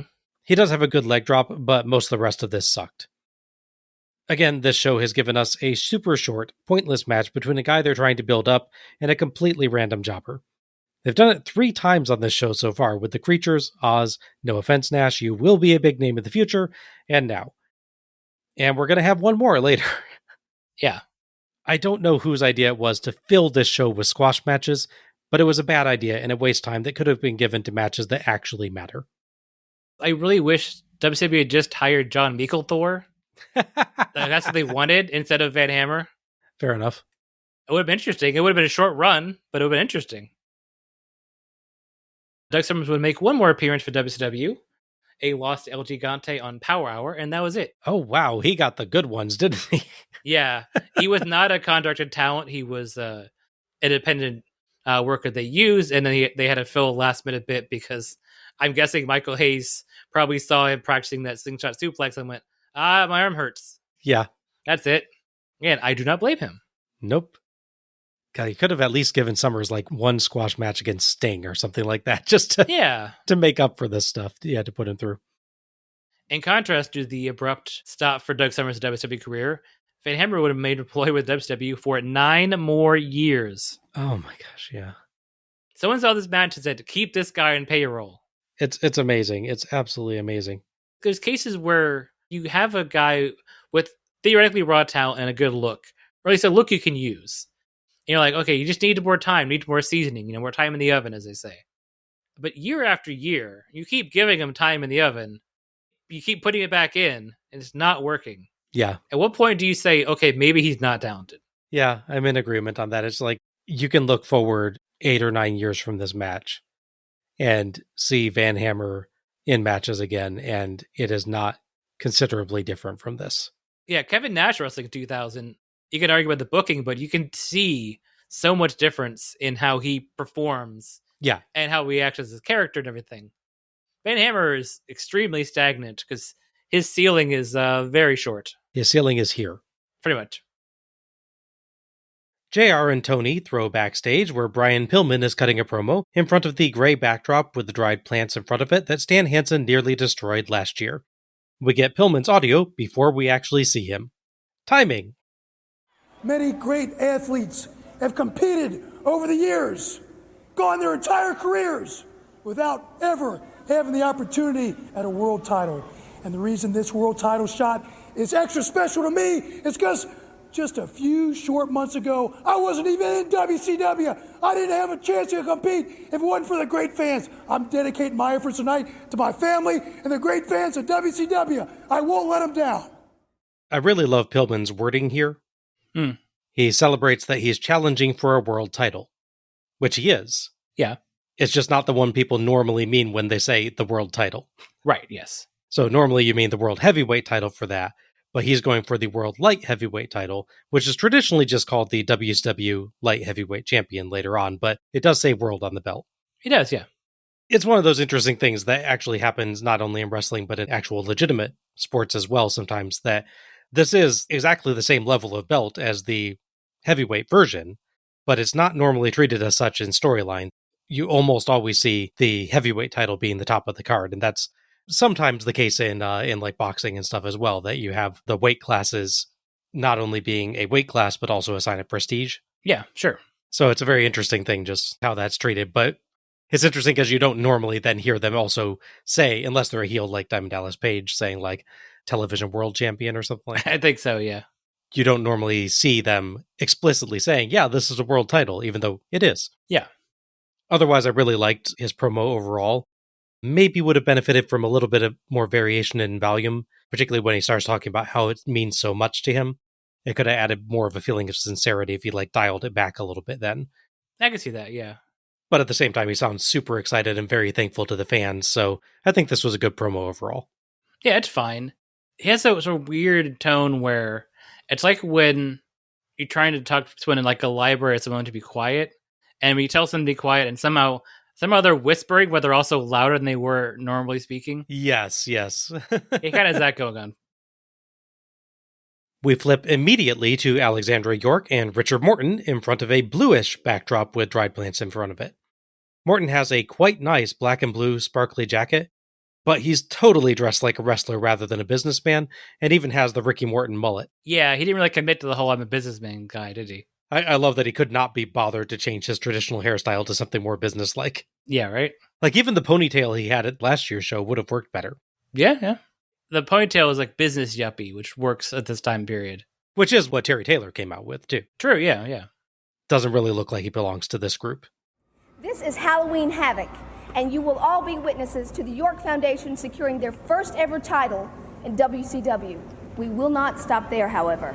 Richard, this is a big night for all of us. That's right, Miss York. You know, it's been a long, hard road. But the road you're taking, Brian Pillman, is coming to a dead end. Because all my life, I've been a champion. When you mention Richard Morton, it is championship material. And it's going to be no different. Because tonight, brother, I'm coming to be the light heavyweight champion of the world. York gave a pretty good, confident faction leader type of intro. Mm-hmm. Morton's promo style is very much in his rock and roll express mode, but he does dial up the arrogance a little bit, which is nice. Mm-hmm. Yeah. I thought he did a good job of starting off sounding almost as much of a nice guy as he usually does, just with him being a nice guy to a faction that folks don't like. Mm-hmm. But then he turned up the heelishness to sound entitled and arrogant. Like, of course he should win the title because he deserves it. Yeah. It is funny, the guy famous for being beaten up for long sections of the match to get heat for his team, and he against heels is now full and arrogant heel. Yes, very much so. It is interesting, like, how good he is actually at sounding like an arrogant heel when he spent, like, probably 90% of his career just being absolutely beloved by fans. Yeah. And the guy that, like you said, gets beaten up because he's so liked that they know they'll get sympathy. Mm-hmm. I could definitely see the pitch being pretty easy to him. Hey, you could be a heel, you gotta be different. Mm-hmm. It would definitely be a fresh thing to do. It's like getting to play a bad guy in a movie if you're, Tom Hanks, for instance. Right, yeah, exactly. I like his persona here. I like what he's doing with it. He's just an odd fit for the group, largely because they didn't modify his look. I feel like if you had just gone with him also wearing like the suit and tie or tuxedo type of thing and doing the ponytail thing he did the previous year, it would have fit better with the group. But personality-wise, he's nailing the heel persona, I think. Oh, absolutely, yeah. So, as set up by those promos, our 8th match is Flyin' Brian Pillman versus Richard Morton with Alexandra York for the inaugural WCW Light Heavyweight Championship. Referee is Nick Patrick with Refer I. Inspired by Japan and Mexico, WCW would finally make a division for its smaller wrestlers. The tournament would consist of such big names as Joey Maggs, who we saw earlier as one of the masked creatures, Brad Armstrong in gimmick number 46, aka Bad Street, Mike, he broke 1,000 guitars and never drew a dime, Graham, Terrence Taylor, also of the York Foundation, and Johnny Rich, who was the other masked creature we saw earlier in the show. Johnny Rich, not Thomas Rich. Correct, yes. I guess it doesn't matter because they didn't win, but they explicitly say there's a weight limit in this division. I think it's the 236, I think. Mm-hmm. Odd the exact number, like, not 235, 236. It is an interesting thing, though, isn't it, with just how human brains work. Mm-hmm. We like using 5s and 10s. Yeah. It makes sense to some extent because it does end up like nice and even that way. But, well, actually, with 5s, it's the very opposite of even. It's odd. But it's predictable what the numbers are going to be, I guess, is what it is. But it's still arbitrary. Oh, yeah, 100%. There's nothing sacred about us setting up things to end on 5 or a 10. Exactly. My point is, though, I don't think those guys we saw as the creatures were under 236. I'm pretty sure they're built around 250 or so. I mean, I didn't weigh them. Yeah, thinking back to how they look, I would say at the least they would be right at the top of the weight limit. Yeah.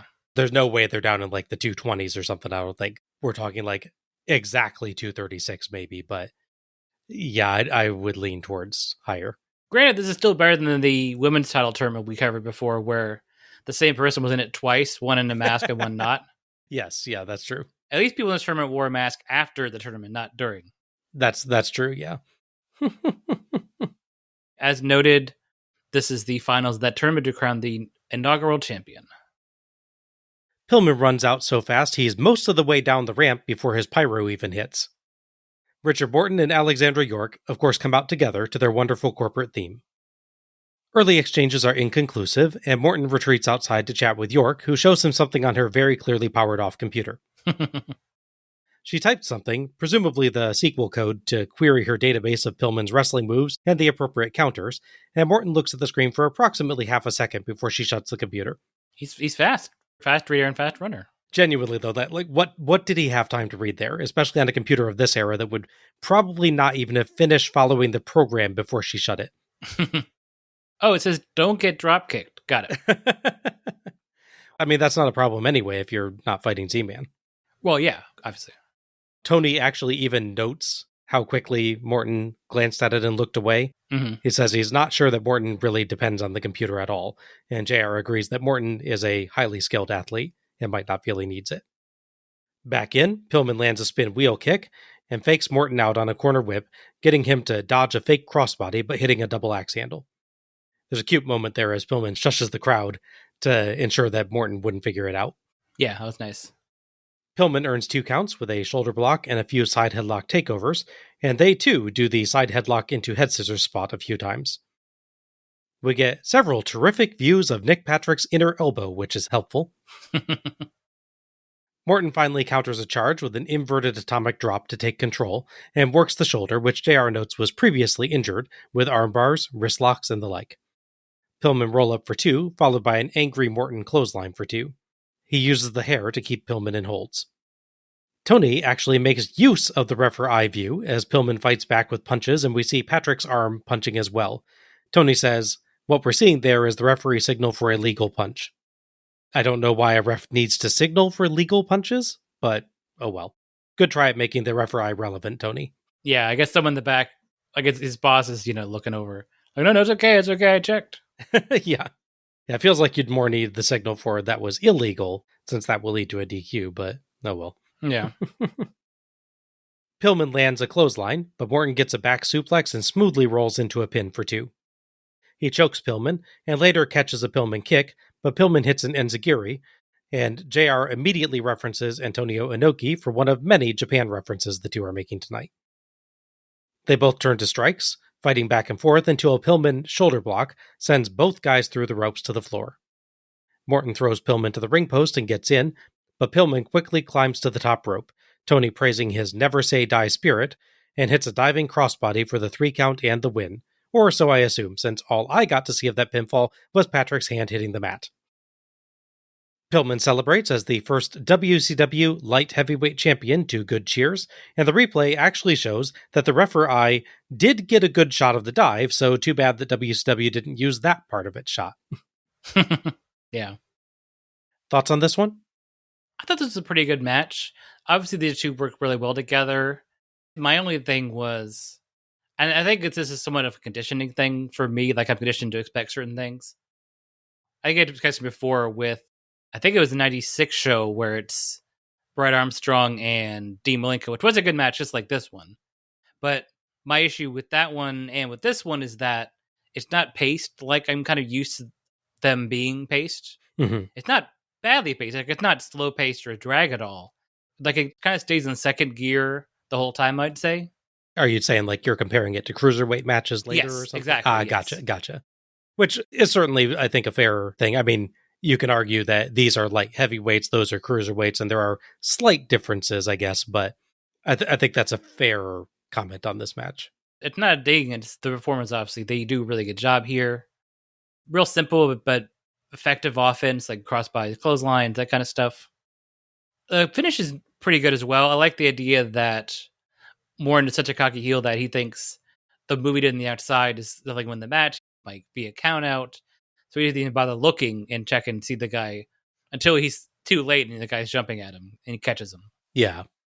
Yeah, as a whole, I liked it. I just used to full-on cruiserweight matches, and I just, again, don't dislike the match. I just was expecting a little bit more from it, is all.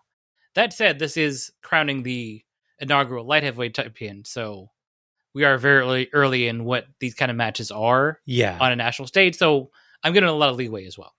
Not that we haven't had lighter wrestlers have matches before, but I think this is kind of them trying to figure out what does this division look like. Yeah. And what type of match do we want to put on? So I can certainly see, like, functionally, this is quite early in the design for this type of match. Yeah. Okay, before I get to my thoughts on the match, first off, on the camera. Yeah. I had so much trouble documenting this match for myself because of the referee camera. They so frequently cut to it exactly when Patrick was looking at absolutely nothing useful. Yeah. It really made it hard to document or enjoy this match at times. It happens all the time in this match, and it is so distracting and so irritating. I cannot imagine why someone thought it was a good idea to bring the referee back after what a mess it was in the first match, but it was not a good idea. It was probably the producer backstage who thought it'd be great for the first match and is like, give it another chance, just trust me, it'll work. Do it in a normal match, it'll be fine. Yeah. It was not fine. No. It was the furthest thing from fine. Mm-hmm. Yes. The match itself is really, really nice, with a good fast pace, and it was fun to see Morton as a heel. He doesn't really use the York Foundation gimmick at all, but otherwise he does a great job of being an insufferable brat in the ring, swiping at Pillman to make him mad, taking cheap shots, and just being an arrogant jerk. Mm-hmm. It's a really fun twist since he spends most of his career, as we said, as being the extremely likable guy who just gets beaten up to gain sympathy. I was cheering for Ricky Morton to get punched. That is very rare. True, yeah.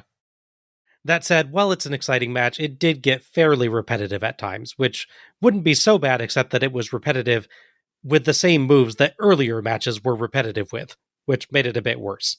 Yeah, that's fair. Going off of what you were saying, Al, the match didn't quite feel as dynamic as I thought it would be with these two and with this kind of weight class. But it was good, it was solid, it was quite fast-paced still. I really, really have to compliment the ending. They played quite hard with either a double countout or a countout win for one of them when they both ended up outside. And I was genuinely surprised when Pillman not only made it back to the ring and made the crossbody, but when that actually got the win.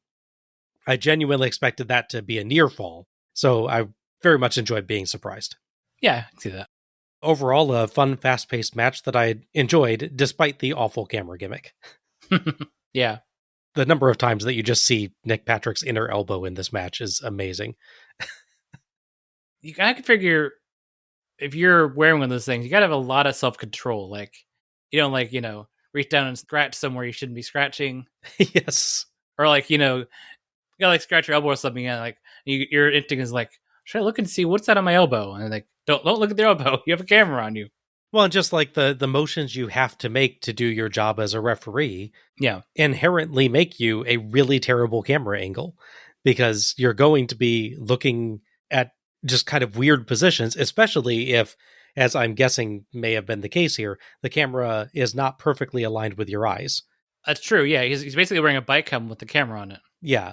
So if this is not quite pointing exactly where his eyes are looking to, then that's where I think you can end up with things like him ending up with the camera view of his inner elbow while he's counting a pinfall, because what he's looking at is probably maybe a little bit centered on their shoulders. Sure. But if the camera is like maybe slightly to the right, you end up with these really awkward and weird camera angles. I think even in the best case scenario, you would have to have him move like no referee has ever moved to make this make any kind of sense as a camera view. And in order for him to do the role that he's actually been hired to do, you're going to end up with just a terrible camera angle for this. Yeah, I can see that. I would have loved to see them bring it back for one more thing, though, and that's if they slap the thing on Randy Anderson's head for when he does one of those cool jump over the wrestlers and land on the other side and go right into a pinfall dives. I would love to see what that looked like from ref or eye camera. Yeah, or Charles Robinson doing like cartwheels to get to position. Yeah. Yeah.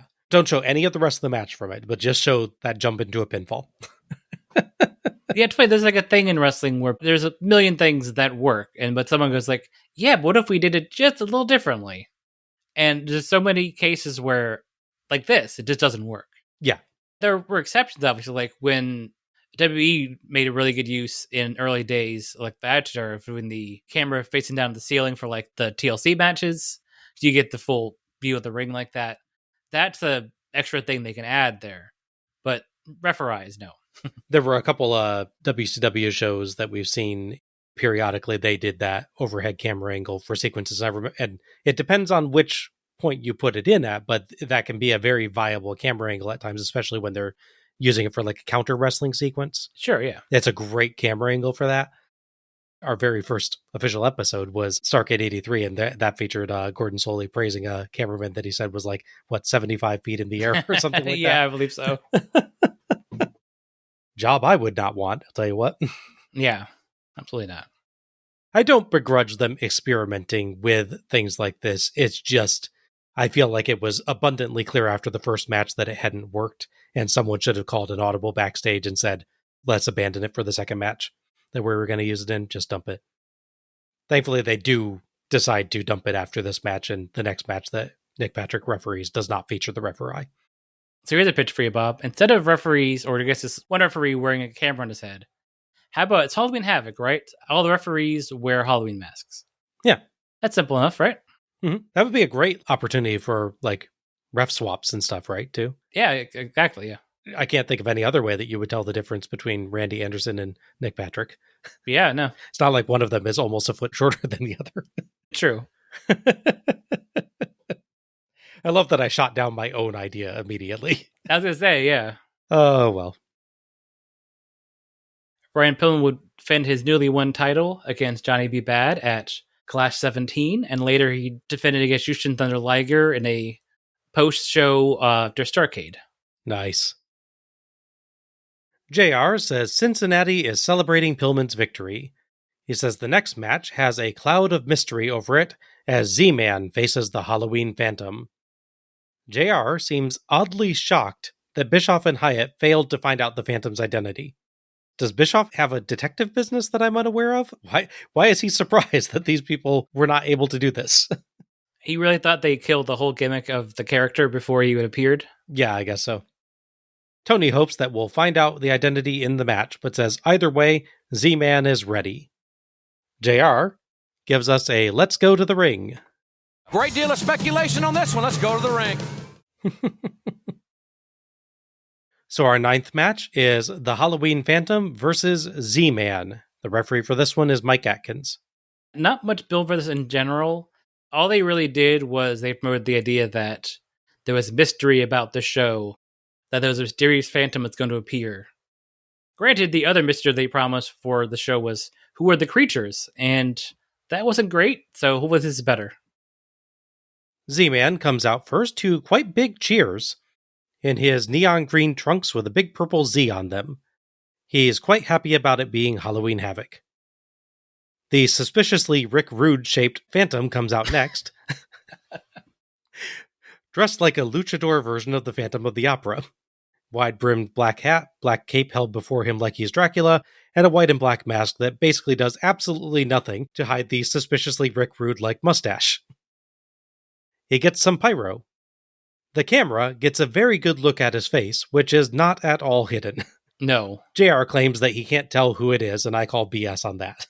Yes. Tony says all we need is Christine Daae to sing a couple bars for us, referencing the female protagonist of The Phantom of the Opera, and therefore revealing that the Phantom of the Shivani outfit from last year was no coincidence, and Tony is definitely a musical theater fan. Mm-hmm, yeah. Phantom throws off his hat and cape and charges at Z-Man, beating the crap out of him with hard strikes, a monstrous clothesline, and a gutbuster. Z-Man briefly stuns him with a kick and hits a dropkick, kind of, as Phantom sells by just kind of turning around briefly like he only barely got tagged. I think what happened is Phantom was probably supposed to totally dodge it by grabbing the ropes, but went too far and looked like he got hit, so he kind of like half sells. Yeah, that makes sense. Tony saves by saying, it's impressive how Phantom just absorbed that blow. Phantom knee strikes Z-Man and hits a move suspiciously similar to the Rude Awakening for the 3 count and the win. Phantom gives excellent crazy eyes as he poses in victory. The mask looks very uncomfortable. Basically, it's a full mask, but with the eyes, nose, and mouth area open, except it's a little bit misaligned, so number 1, we see the suspiciously Rick Rude-shaped mustache. Yes. And number 2, the strap that should have gone right under the nose goes right across the mouth, which had to be really annoying anytime he breathed in, as it would go right in his mouth. Yeah, he's biting on that thing a lot. Yeah. Tony says that was the Rude Awakening. Interesting, JR says, which is what you say when someone has said something true, but you don't want to say that it's true, but you're a very bad liar. And we cut to the Starrcade ad again. Thoughts on this one? That was a pretty enjoyable squash match. Obviously, they're not going for a whole lot here. They basically want this totally not Rick Rude Phantom guy to look really strong. I will say, too, I like that the match is booked around the Phantom essentially bull rushing the guy and attacking Zinc. Mm-hmm. So it gives him a little bit of an out, because it's not like they don't have a face-off and you get countered and beat up. This guy runs at him, starts punching him and hitting him, so he never quite really fully recovers, especially if he's supposed to actually miss that dropkick. Mm-hmm. It's a way of losing a match real quick like that, but not looking like a loser, if that makes a lot of sense. There's a lot of those ones where they throw some random schlub that, he's an indie worker guy, and he's only in there to get beaten up by, your Randy Savages or your Rick Rudes, in this case, I suppose. That their whole job is to look bad and get beaten up. This is obviously better than that, because Stig is an actual talent on the show. So I like that they gave him a little bit of protection there. As you said, though, that mask is extremely ineffective. Yeah, I know. It was the poor guy had part of it in his mouth the entire time. Oh god, yeah. It's not even the only one that works. Like, I think the creatures and the guy that comes out in the Chamber of Horrors match are all wearing that same type of mask, and all of them have that kind of trouble with it at some point. Yeah. It's weird because, like, they had a very famous incident of them trying to put a guy in a mask less than a year ago, as I recall, right? Yeah. And not learning from that, are we? Not at all. At least this one isn't smushing the poor mask guy schnoz into his face, though, so... Maybe that's the issue. They overcompensated. Yeah, probably. They made him as too small for Ric Flair at Starrcade before. Like, okay, well, don't make it the exact size of the face because it's going to really stretch on them. Make it looser. And then you see what happened there. Yeah. I mean, yeah, they make masks that don't have that weird sort of cut into it. I don't know why they went with this design. You have the ones where they have the eyes cut out and then, like, it goes down just above the mouth, so it'd be fitted correctly, and then just around the chin and then back under again. As someone who literally owns a lucha mask himself, I know how these things are supposed to work. So it's weird that a wrestling company does not know how these things are supposed to work. Yeah. Of the 4 matches on this show that are some variety of squash match, this is the most forgivable. Sure. Because it is at least debuting an entirely new character, or a character who will remain entirely new for the next 10 to 15 minutes, then be revealed as a quite exciting return instead. That's one of the situations where I will accept a squash, because the important event is not the match, it's the debut. Mm-hmm. But I'm going to disagree with you a little bit, Al, on the treatment of Z-Man here. Okay.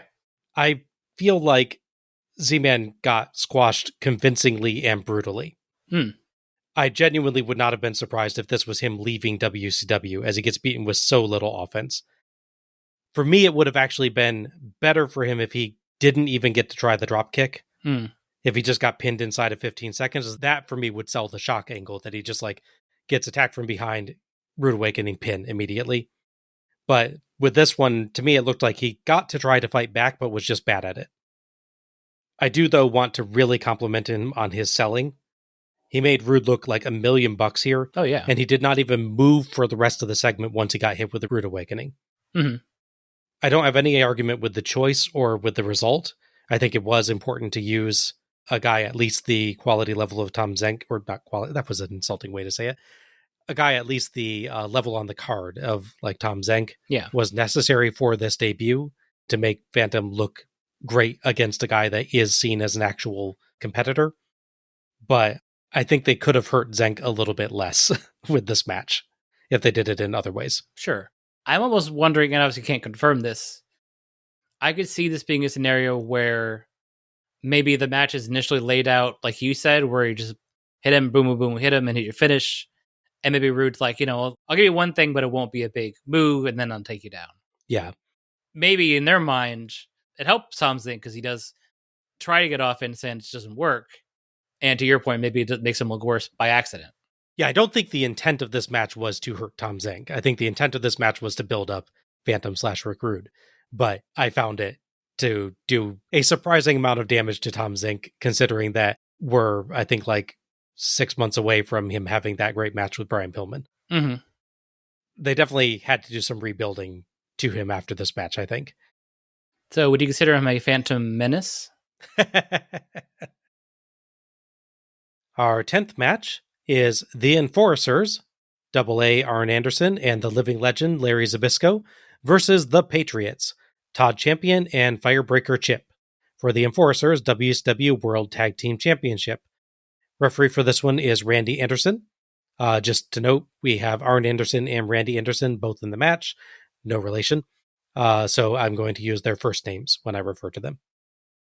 An injury to Scott Steiner early in the year would lead to the world titles being vacated.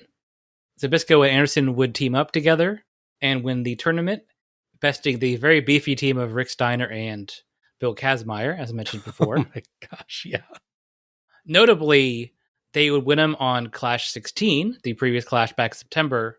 As for the build-up, Bill Kazmaier was doing a sort of workout routine showing how strong he is, and they attacked him during it, thus setting up an injury angle so that they then exploited in the match itself. Gotcha. They injure his arm in the attack, and then they use that to win. This appears to be their modus operandi because they do the same thing to Barry Windham early in the show when they viewed him as a future threat. Yeah, it's interesting that they didn't do that to the Patriots. Yeah. It's just like, what does that... You're not enough of a threat for us to bother slamming your hand in a door. I guess not. Or maybe they just thought that Todd Champion might be armed. Yeah, you know. Being a, at least in storyline, soldier. Well, and the other guy's a firefighter. He probably has an axe. This is entirely feasible, yeah. Or he has one of those Dalmatians. That could really, that could mess you up, yeah. Exactly, yeah. Storyline between these guys isn't that big. The veteran tag team doesn't respect the comparatively rookie tag team of the Patriots here.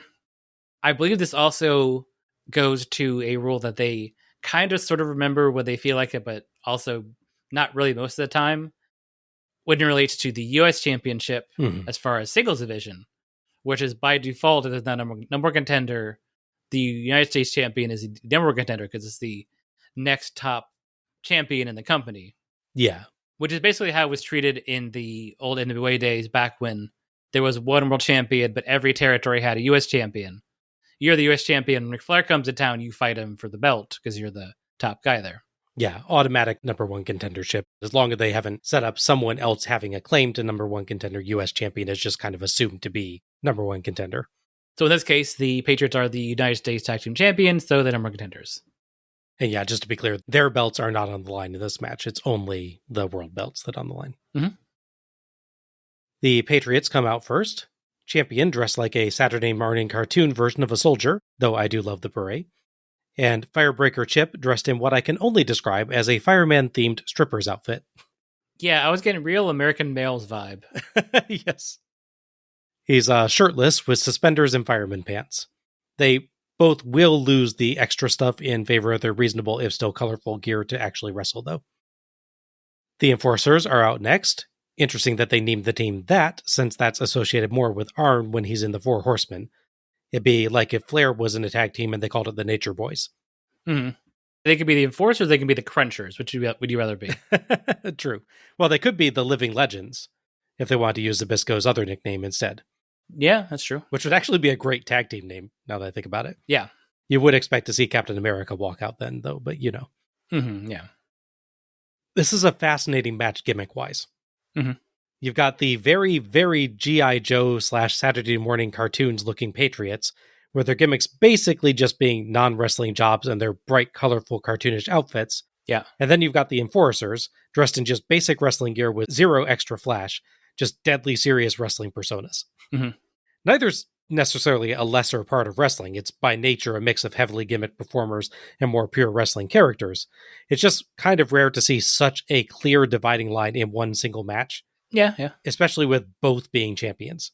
It'd be like, again, going back to the American Males comparison, if American Males, Scotty Riggs is challenging Ric Flair. Yeah. And even Flair is at least like still quite heavily gimmicked. Yeah, true. This is more like, yeah, Scotty Riggs challenges Dean Malenko. Yeah. You know? So yeah, both teams being champions is an interesting aspect too. Todd's a double champion, actually. Is he a tag champion? His name is Champion. That's true. Also interesting, this match is not a replacement match, as Wyndham was scheduled bizarrely to be in the Chamber of Horrors match. Question mark on that, like, why? Mm-hmm. Yeah. So the Enforcers injured their future opponent rather than their current opponents. Tony explains that they just didn't want to worry about a future challenge, so this is just kind of their way of clearing their headspace to be ready for the present. We've had some of that stuff on earlier shows, where they're talking about, say, Sting being worried about a future match with Vader, so he's distracted in his current match or things like that. Yeah. So just slam Vader's hand in a car door, Sting. Consider it. Yeah. Zbyszko and Chip start us off. Zbyszko, of course, mouths off a lot as he and Chip trade off abdominal stretches, and Chip gets one with a scoop slam and counters a neck breaker with a backslide. Tony calls Zbyszko a miserable person. Tag to Arn, who smiles, claps, and mockingly salutes Champion. He and Chip try to grapple each other, but struggle all across the ring, and Arn spills out through the ropes. Arn complains that Chip is oiled up. Chip gets the better of a short counter-wrestling segment and tags Champion. They slightly mistime one of those confusing pull on the ropes and the other guy forward flips over them bits. Oh, yeah. Arn was pushing forward when Champion flipped, Then they do another one, but Champion dodges by letting go of the rope briefly and does it to Arn instead. I don't understand the supposed physics of that spot. Yeah. Why does one guy pulling on the ropes a little bit while the other guy holds them send him absolutely flying? I get them going off balance a little maybe, but the physics do not work here for me. Yeah, this is foreshadowing the wrestling physics of the Canadian Destroyer in present day. Yeah. Arn tries to pile drive Champion on the floor, but Champion counters with a back body drop. Back in, Champion grabs an elevated bear hug, but before that has a chance to turn boring, Zbyszko runs in and hits Champion. Chip tries to stop him, but accidentally distracts Randy, so Zbyszko and Arn try to double-team Champion, who just double clotheslines them down. Zbyszko signals a timeout. Tag to Zbyszko, who slaps Champion in the face, gets him to chase him, and sneakily tags Arn as he comes back in. Arn grabs the unaware Champion from behind for a Zbyszko spin kick. Chip protests, so Arn takes the opportunity to chuck Champion over the top rope and looks so smug. As Chip continues accidentally distracting Randy, and Zbyszko rams Champion into the barricade. Absolutely disastrous sequence for the Patriots there. Yeah. Zbyszko and Arn trade off wearing Champion down, attempting pins off a Zbyszko rotating slam, Zbyszko swinging neckbreaker, and Zbyszko backbreaker, cutting off his comebacks, including a slightly odd point where Champion picks Arn up for an atomic drop, but Arn tags Zbyszko, but Champion just kind of sets Arn down. But Arn sells anyway, so Champion follows him and gets hit by a Zbyszko jumping axe handle. I'm guessing Champion was supposed to hit the move there, but didn't. It's a weird bit. Yeah, very possibly. Champion eventually counters a Zbyszko suplex with his own and tags Chip, who runs wild with punches, slams, and drop kicks to the enforcers. Impressively, while going for a power slam off a whip, he realizes his grip isn't quite right, so he manages to keep Arn up, shifts his grip around, and completes the move for 2. Zbyszko saves, and Champion joins the fray, but Arn whips Chip into Zbyszko, knocking Zbyszko to the ramp. As Champion goes after Zbyszko, Arn catches the rebounding Chip with his beautiful spinebuster for the 3 count and the win. Champion didn't even notice he was in trouble. Arn does his cutthroat pose and celebrates as Tony says, once again, experience overcomes youth. Thoughts on this one? I thought this was a pretty decent match. I like the story they were trying to tell here. The more powerful but inexperienced wrestlers against the older veterans, that know all the sticky tricks there. It's a pretty simple story, but unless you have really bad rookies that legit drop the people on their heads, it works pretty well. Mm-hmm. This match obviously is far from perfect, but nothing that disastrous happens, thankfully, so. It's kind of weird to compare the two matches, but I have similar issue with the pacing in this match as I did with the light heavyweight match before. For me, when the match is exciting, you get into the third gear, and then, you have a big sequence. They never really quite get there for me. It's never really slow and boring. They don't, work like 6 version the arm hold or a chin lock for 5 minutes. But there's no sense of urgency in a lot of bits here. Once they get to, I guess it'd be second gear, they kind of just stay there the whole match. Mm-hmm. I do like the sort of misdirect on the finish there. That Chip is thrown and bounces into Zbyszko. Sort of a weird frenemies thing going with Anderson and Zbyszko, where he's willing to use Zbyszko as a weapon against just so he can win the match. Yeah, I'm not sure in storyline if that's supposed to be 100% intentional or if it's supposed to be that Anderson's just a veteran enough wrestler that he is able to take advantage of what happened. Mm-hmm.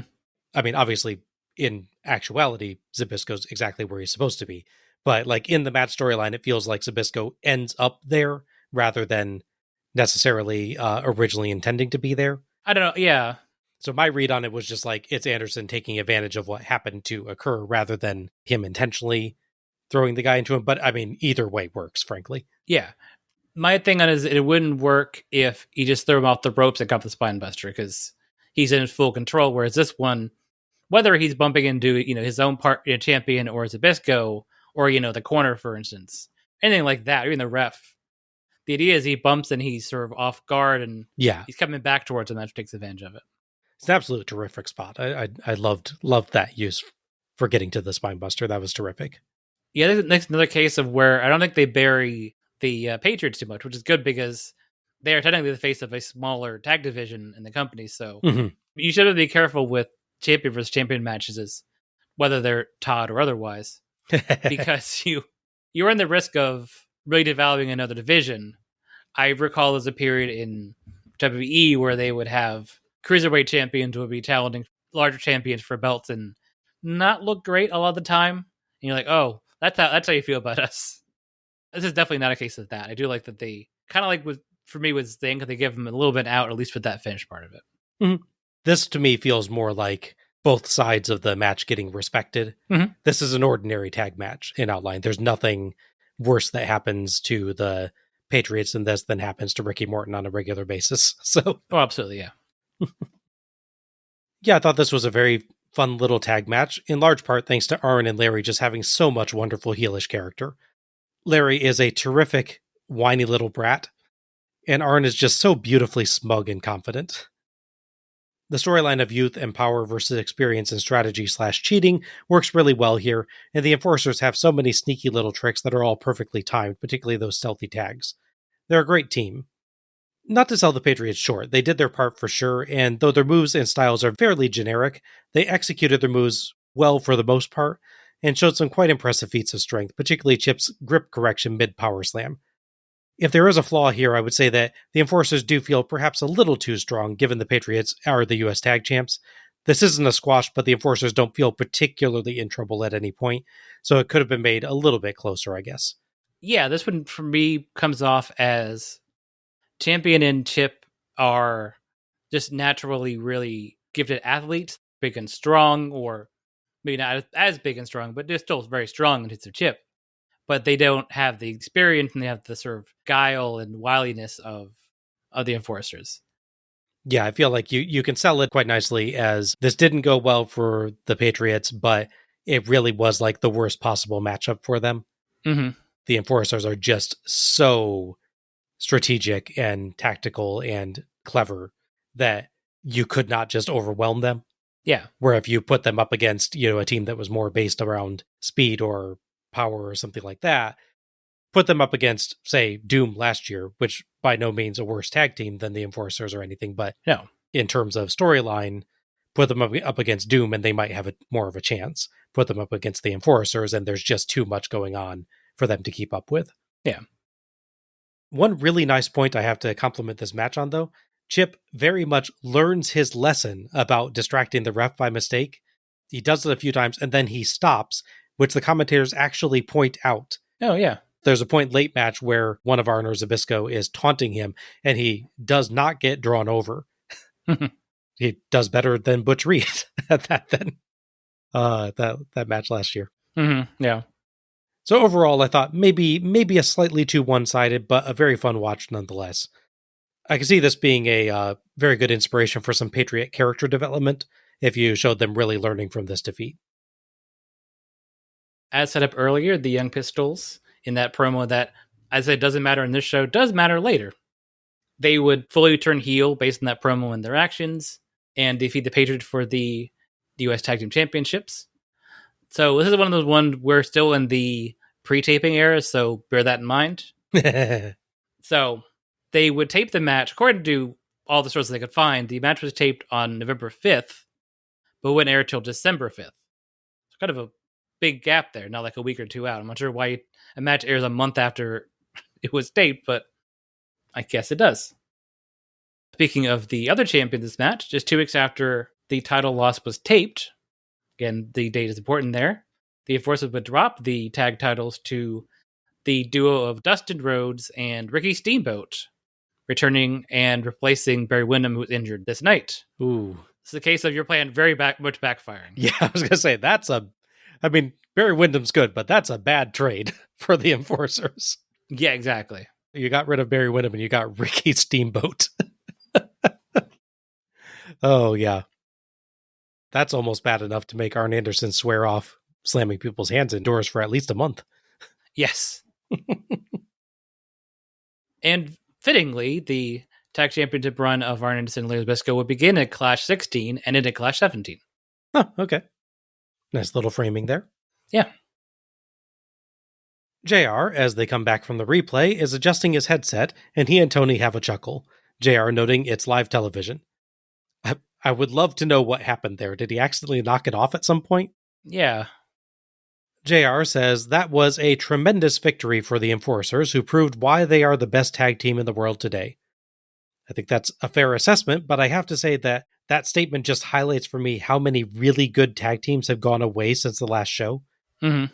We lost the Midnight Express, the Rock and Roll Express, and Doom just off the top of my head. True, yeah. JR throws to Eric Bischoff, who has an interview with someone who always has a lot to say.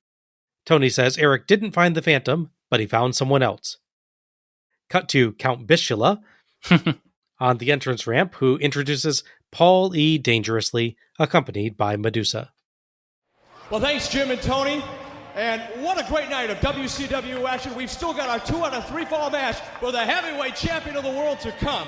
But I'm here because I've been told that my former broadcast colleague, Paul E. Dangerously, has some news that is going to shock WCW. For that phrasing. It's always worrisome when you pause after shock in a WCW show. Yes. Paul E. Dangerously, I'll ask you point blank, what is this earth-shattering news? First of all, there's a story that nobody here has had the guts to break. For those of you who have been watching television and haven't seen me for a couple of weeks, WCW is headed by a steering committee. A bunch of modern-day Einsteins that don't realize it's 1991. See, these guys think I'm too controversial. These guys say, Paulie Dangerously, you're too outspoken. So they say to me, Paul E. Dangerously, you are no longer the co-host of World Championship Wrestling.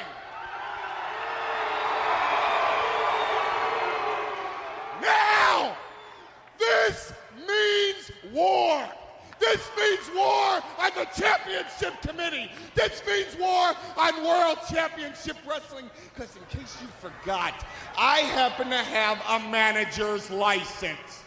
And the way to bankrupt this whole damn company is to take away your heroes. And I'm starting right at the top with Sting.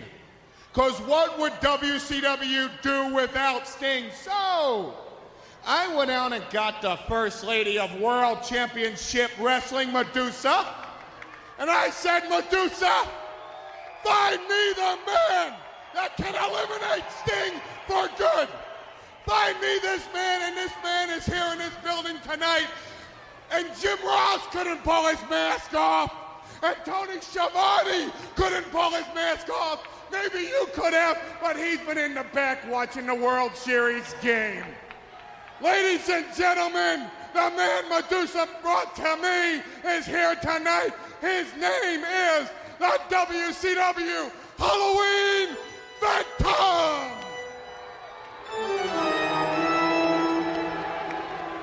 The man behind this mask is the only man on the face of the planet that can help me bankrupt this company till I can buy it and fire every single person that has stood in my way. The man behind this mask is the only man that's ever eliminated each and every person in his way. The man behind this mask is the only man that can crush the hopes of the little stingers until a man stands over the remnants of his career and says, ashes to ashes, dust to dust. Rest in peace, Stinger. Your career is over. Ladies and gentlemen, the next United States Heavyweight Champion, Ravishing Grand Round. Wow. Is that incredible or what? What a coup. That's right, people. It's Ravishing Rick Rude. And anybody who knows Ravishing Rick Rude knows that all I care about is myself, my women, and my money. It just so happens that my money man has a problem with the World Championship Committee. And the way he sees fit to solve this problem is to dismantle the WCW brick by brick. Can tell where he's recently been. Yeah, right? What better way, Mr. Dangerously, to start off than with a low-life scumbag like Sting?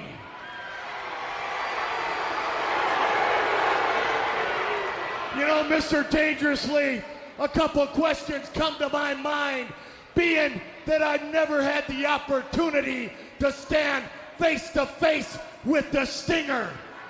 I'm kind of wondering if he's really as small as he looks on television.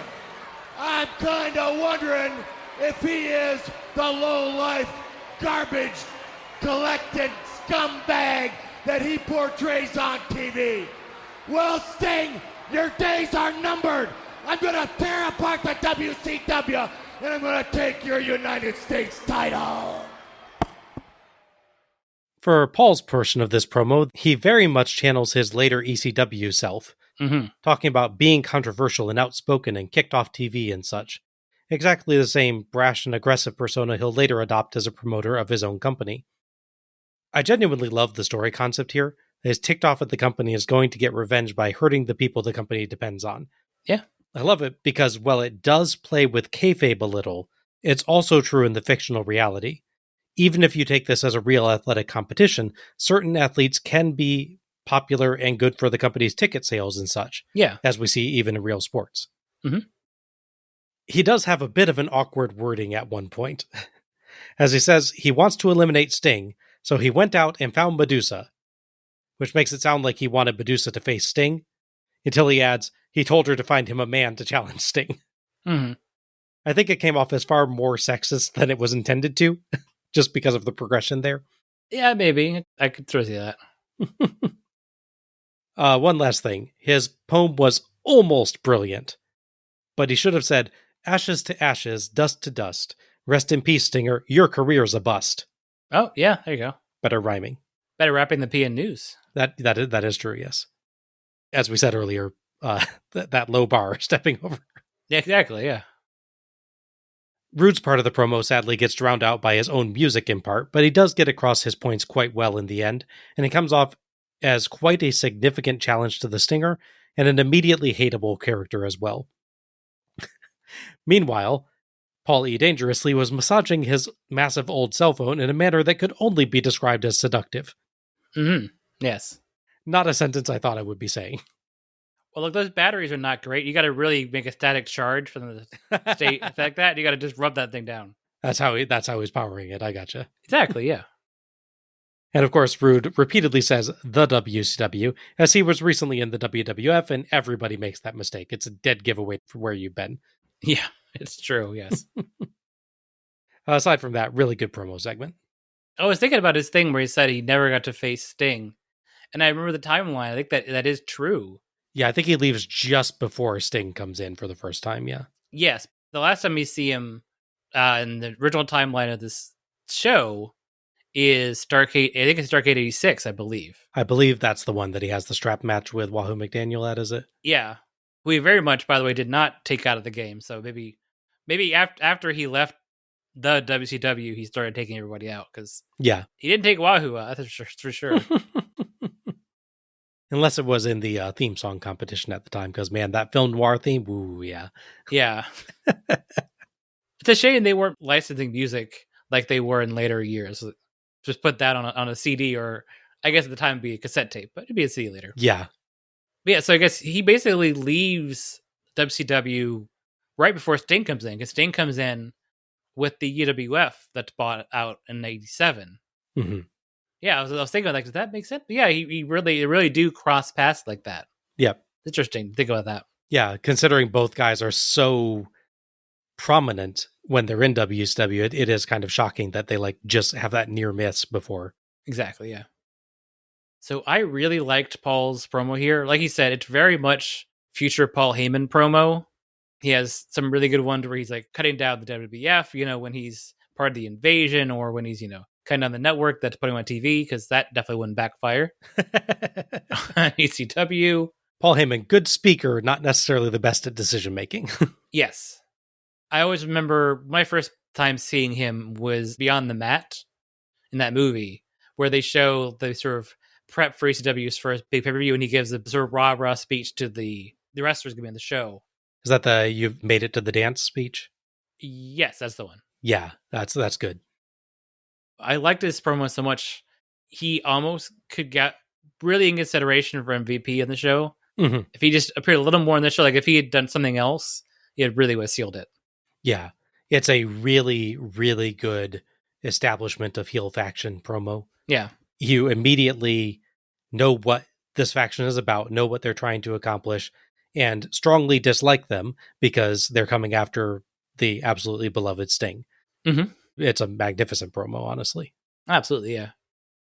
I definitely feel bad for Rue because, like I said, the first part of his promo was cut off by the music. I think maybe they were expecting the reveal to take longer. I think so, yeah. That's all I can figure. Because it's funny the transition he goes between his match and then this bit. Because for the match, he comes out with the hat and the cape and the full bodysuit plus the mask. But for this one, he basically takes the bodysuit off. He puts on his regular Rick Rude tights, then puts the hat and cape back on, and basically just holds it really closely around him so you don't see his legs. Yes. Because that gives the whole game away. I mean, let's be clear, it was already given away, yeah, but yeah. In their minds, some kid in the far back row didn't quite figure it out, so, we don't want to spoil it for them. Yeah, so maybe they're expecting him to, rip the bodysuit or, do his posing a bit. Instead, he'd pull the mask off, pull the cape away, and he's just already wearing the outfit. Maybe they couldn't get the tearaway pants look to go quite right. Who knows? I mean, I could see, too. I mean, Rick Rude is known for doing those quite long entrances where he does his poses and a little bit of dancing and that kind of stuff. So I could see them having expected him to do something like that for a little bit. And then they get the urgent signal, wait, he's already talking. Yeah. And have to take a moment to get that to the person running the sound. Mm-hmm. It certainly doesn't kill the promo because Heyman's bit is so good. And his bit, when you can actually hear him properly, is also really good. Mm-hmm. That being Rick Rude. So yeah, other than the fact that this is built around a reveal that was immediately off the second you see the guy walking to the ring for his match earlier, this is definitely them making the best out of a bad start in a situation like this. Yes, yeah. You can almost forgive how bad the reveal is in the match by how good the actual reveal here is. You got to look at things like this in the plot versus the costuming. Yeah, sure. The costuming for this is terrible. The plot for this is excellent. Yeah, that's fair. So at Clash 17, a match would be booked between Rick Rude and US champion Sting. They'd always make the whole show about the story. At the beginning of the show, Sting would do a promo about how he's going to beat Rude.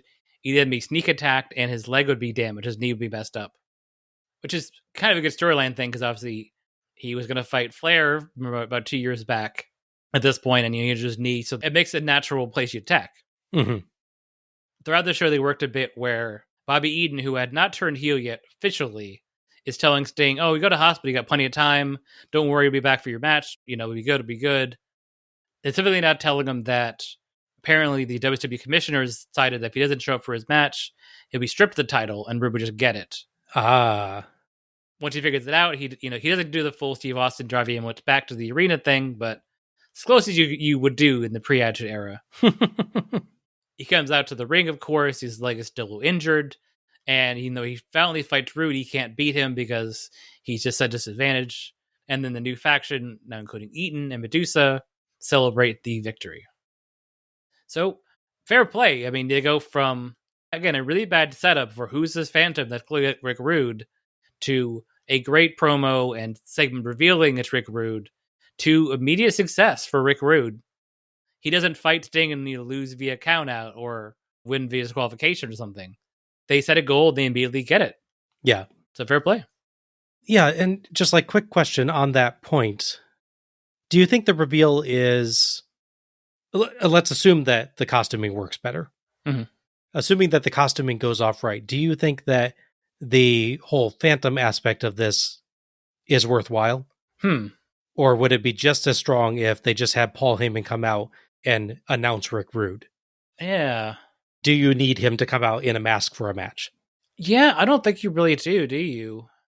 Obviously, it's them embracing the theme of the Halloween Havoc thing, so I can't be mad about that. This is true, yeah. But yeah, objectively, if this is happening on, say, Starrcade, and it's not some terrible Battle Bowl show, I could see you doing the reveal there with none of the extra nonsense. Yeah. Of a mask and hat and cape. Yeah. I think you could have done just as well with, like, play it like the third man of the NWO bit. Mm-hmm. Have them say, there's someone backstage. Paul Heyman has someone backstage, and we don't know who it is. Mm-hmm. I think you do need some kind of mystery angle to it, but I don't think you have to have him come out for a match. Because Rick Rude, I think, is, even if you haven't watched that much of the WWF, Rick Rude, I think, is a big enough name and big enough performer that you probably get a big reaction from him coming out, even without any build-up beyond just saying there's a mystery person around. Yeah, I can see the point there, yeah. I think this goes back to like last year's show where you're talking about how they almost kind of ruin a good Sting Sid Vicious match with all that nonsense with the fake Sting and all that. Mm-hmm.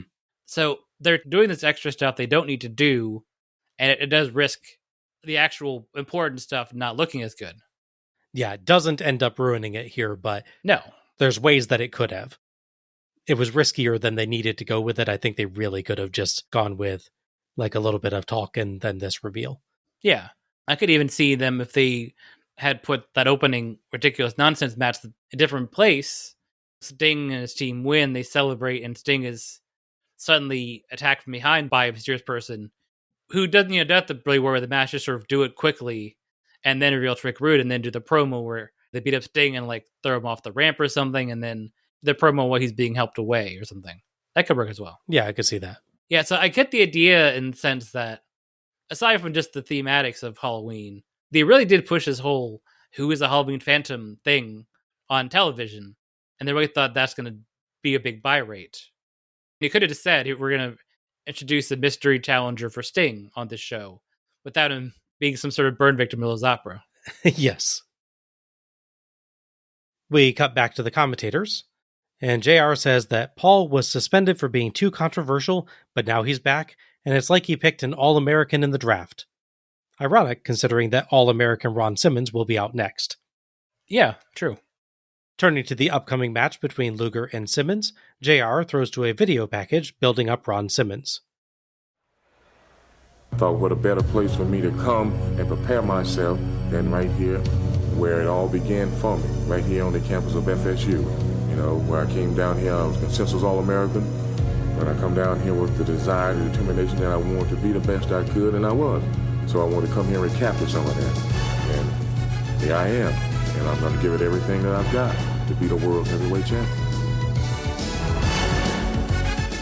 We see Simmons at Florida State University, seeing his own honors display, including some art of himself, and running some football training exercises, demonstrating his athleticism very well.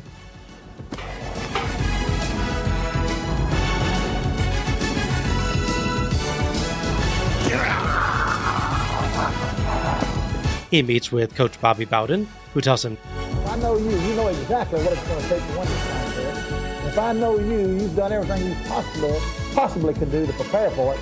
So just remember the things I used to tell you when you're here. Don't worry about winning it. You just go out and work and fight and scrap the hardest you can do and do the very best you can do, and we don't know any other way, and then we just let the chips fall where they are. But I want you to know this, when y'all get locked up and it's pretty tight, and you think he might be about to turn you, just don't forget, the old coach is sitting right there looking and whispering a prayer.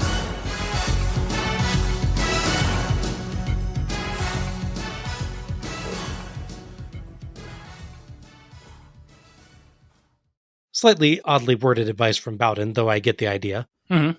You know, don't get all tense, just do what you do best and you'll be fine. But really, this was absolutely brilliant. Mm-hmm. One of the single best video packages that WCW has ever done. Simmons gets to look like an absolute hero, showing what made him famous and the honor he's received. It's very well produced, and it shows Simmons as a hard-working athlete who's beloved by those who knew him. It's maybe slightly hard to square with his time with Doom, but if you weren't adoring Ron Simmons and rooting hard for him before this video package, you definitely are now. Mm-hmm. I think there's only one really important thing missing from this video package. We gotta go full Rocky IV, Bob. We need Ron Simmons, running up, doing sprints, doing his tackle training, and then cross-cutting with Lex Luger, using experimental weightlifting techniques and, punching, show how strong he is, and, injecting steroids, all that kind of stuff. I mean, he is Drago here, right? He is the Ivan Drago in this scenario, yes. I joke, but I mean, that part of why that whole thing in Rocky IV works is they're cross-cutting with Rocky, getting to his roots, and he's real manly and real down-to-earth kind of stuff. And Drago's in his, state-of-the-art for the 80s gym and, doing all these experimental techniques and all this stuff. So it's a good contrast there. It's just kind of a shame that we don't get anything with Lex Luger, even if they don't go full Ivan Drago here as a contrast. Mm-hmm. But yeah, it's really good. It's just interesting that they did nothing for Lex Luger. I guess they figure he's already the world champ, and he'd be building up pretty well. We don't need to give him a video package as well. Or even a response. Which I think is somewhat fair. I mean, Luger is a very much a known name and already main event guy. Yeah. So yeah, I think Simmons is the one that needs to be brought up to the main event level with this kind of presentation and stuff. So yeah, it's very JRPG, but I really love the soundtrack to it as well. Mm-hmm. That very heroic theme kind of. They've done a decent job with the music selection. Yeah. One thing that person that made when we were watching this originally is it reminded me a lot of the build to SummerSlam 2002, I believe, where they're building up to Brock Lesnar challenging The Rock for the world title. Because that one, again, they really did the whole thing where The Rock went back to his roots. He was doing step training and all this football training that he did in his early days in college and then CFL. And they had Brock Lesnar as this beast who was doing resistance training with a tree and all this crazy stuff. That is a very famous video package as well. So that's high praise from me that I think of that one when I see this one. Mm-hmm. So our final match is the All-American Ron Simmons with the American Dream, Dusty Rhodes, versus the Total Package, Lex Luger, with Mr. Hughes and Harley Race in a 2 out of 3 falls match for Luger's WCW World Heavyweight Championship. The referee for this one is Nick Patrick, sans horrible camera helmet. Thank goodness. Thank goodness, absolutely. So a lot has happened involving the world title since the last show we covered. Ric Flair, yeah, he's gone. We'll discuss that more when you go to American Bash 91, or even the show after that, because there's a lot to cover about that. We don't have time for that. We already talked enough on this show.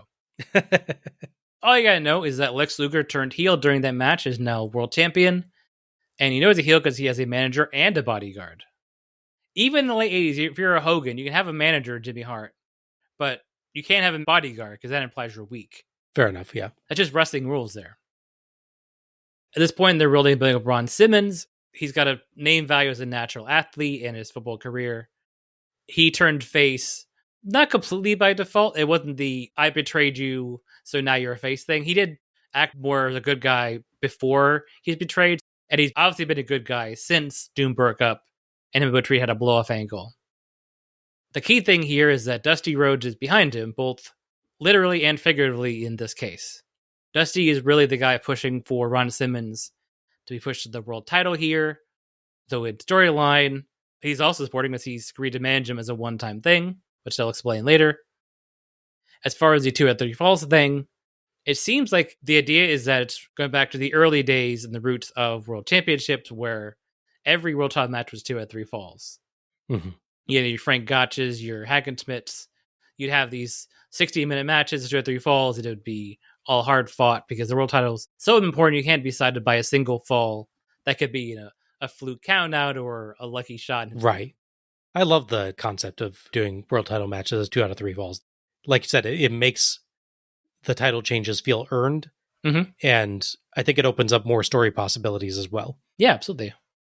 In a way, it's kind of a shame that this is apparently the first one they ever did on pay-per-view.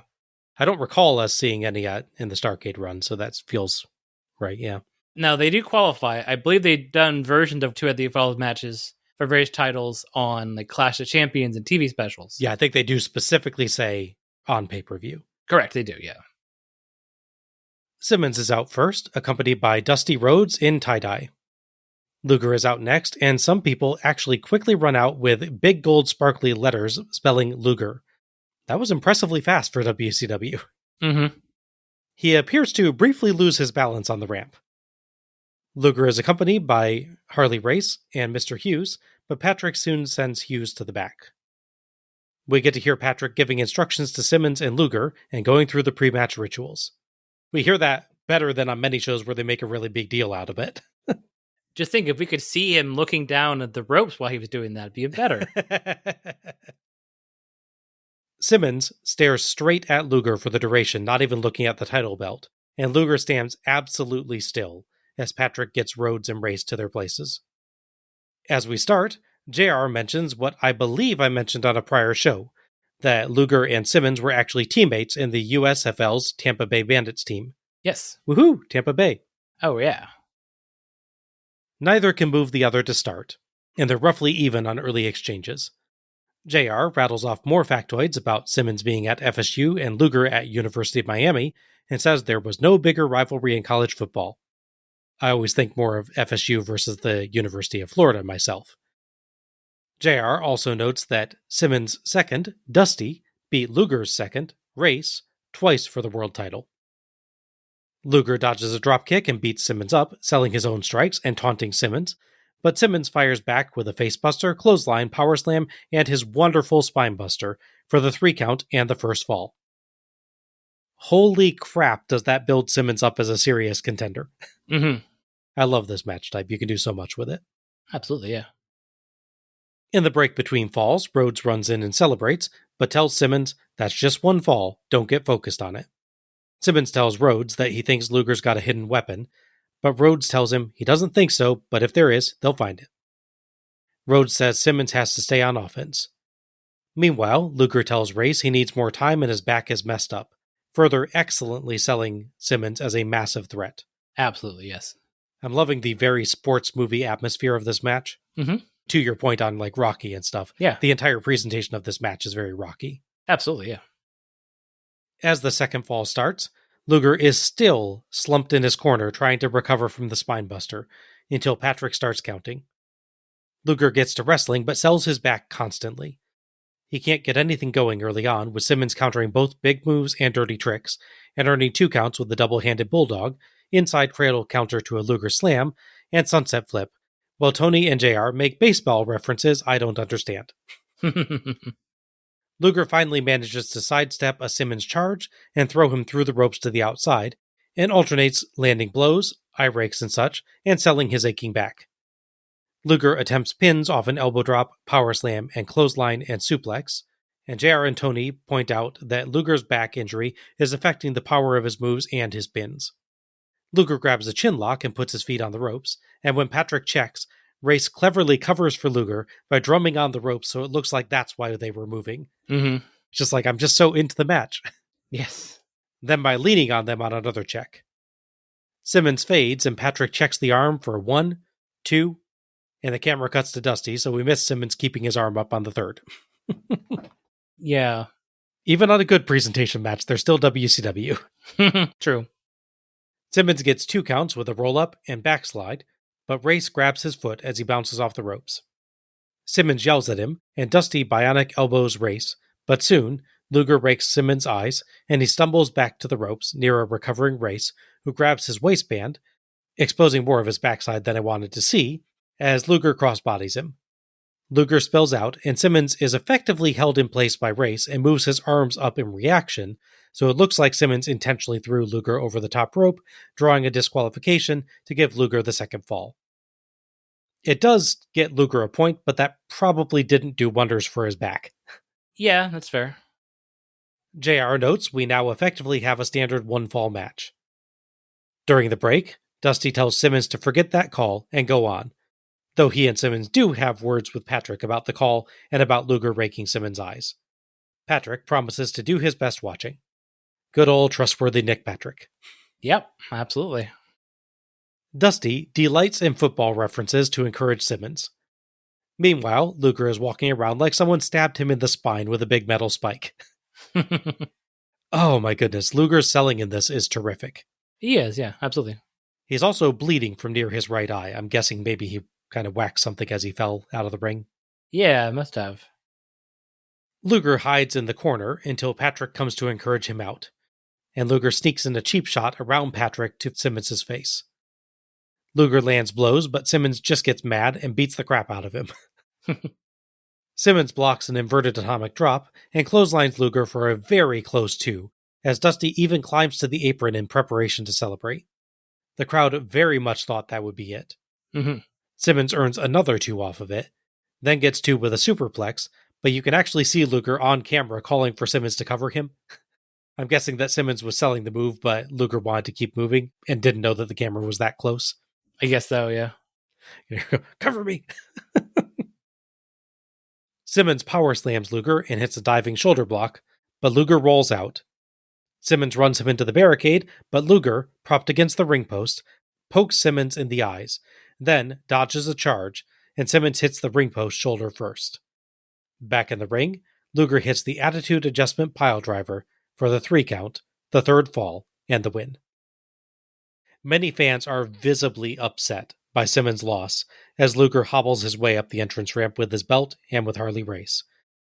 Dusty checks on a distraught, recovering Simmons. The replay shows the piledriver didn't quite go right, as Simmons' head landed on Luger's knee, which could not have felt great for either. No. Thoughts on this one? I thought this is a very strong match. It's one of those matches where, if you look at it and really break down the moves, like and how much variety there is of how they're done, it's not the most amazing match in the world, but the presentation, like the way they lay out the match, is so good. Mm-hmm. I think it really compensates for any issues you might have where, oh, they don't do this move enough, or, they do this too often, or, maybe this version of the clothesline isn't as good. All the little nitpicky things you can do in a wrestling match in general, especially for world title matches and main events, where obviously the most scrutiny is rightfully placed because it's the selling point of the show. The match itself, again, it's fairly basic in a lot of ways. They tell a good story with it. I mean, they make a good point of once Ron really gets an offense early on, he's able to hit a spinebuster and actually pin the champion, which is a big deal because I don't think they able to pin Luger in a long time because obviously they weren't doing too at the Evolved matches. So if this is, say, his first pinfall loss since I think it's June, he wins the title, that's a big deal. Mm-hmm. Then Luger figures out that he's got the experience advantage over Simmons, although not by a whole lot, but like a couple of years I think he has on him. But in storyline, he definitely does. Yeah. More importantly, has a more experience at being nefarious manager. Yes, it's very true as well. The whole second fall thing is intriguing because we wonder how much of that in storyline is like Luger's plan and how much is Harley just adjusting. I can't imagine like Luger's like, that's a great idea. I'm gonna throw myself out of the ring. You make sure I land outside on my back. And that'll be totally cool. Yeah. Yeah, it feels to me like the storyline for that spot is that it's Harley Race calling an audible because he thinks that Luger's losing. And it's just like, Luger's doing a crossbody. This is desperation, so I'm going to take advantage of it. Yeah, that definitely works, I think. One thing that really highlights the match for me, and really accentuates, I should say, is Dusty doing his speeches between each round. Oh, so good. They're so good. Yeah. Because I could easily see a situation like this where you have the bigger established name like your Dusty Rhodes coming again and again. He gets to go the big and passionate speech. I could see that almost overshadowing somebody. But thankfully, I think they do so much with Ron Simmons to make him look like this big star. Mm-hmm. And this guy, you want to admire that. Even though he's not giving the big speech to prep the person for the next part of the match, he doesn't look overshadowed. No. I could easily see Dusty overtaking somebody in the same position. Well, I think what they do quite nicely, and credit to Dusty on this, he makes sure that it's an interaction. Yes. It's not him just standing in the ring and giving a long speech. He's doing a lot of like back and forth with Simmons. I know there's one point where he's repeating right or wrong, and Simmons is answering him. Yes. And so, one, it helps it feel more like a coach interplay with a competitor. Absolutely, yes. But also, it, like you said, helps prevent Rhodes from being the only focus of the segment. We're focusing on Simmons more because Dusty is directing our attention to him. Mm-hmm. Those are masterfully done bits of work by one Dusty Rhodes. Absolutely, yeah.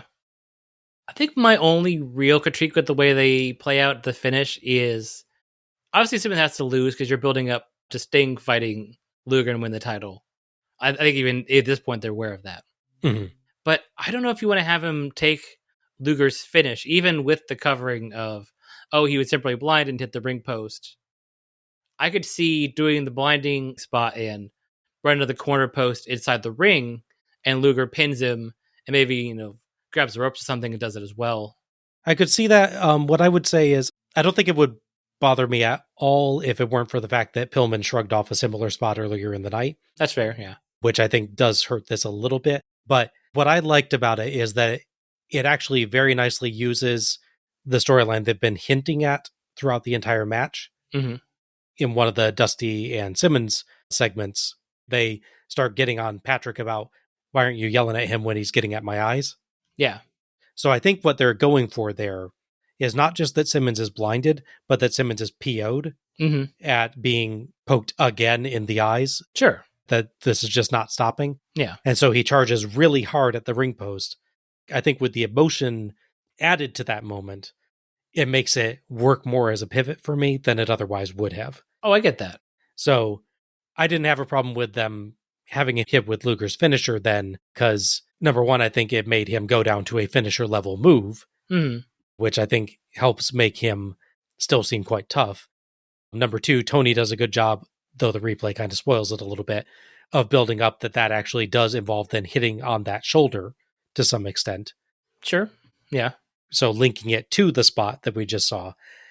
And again, Simmons going down for one pinfall doesn't undo the fact that he had a much more significant and impressive, massive series of offense immediate pinfall early in the match. Oh, no, I get that. Yeah.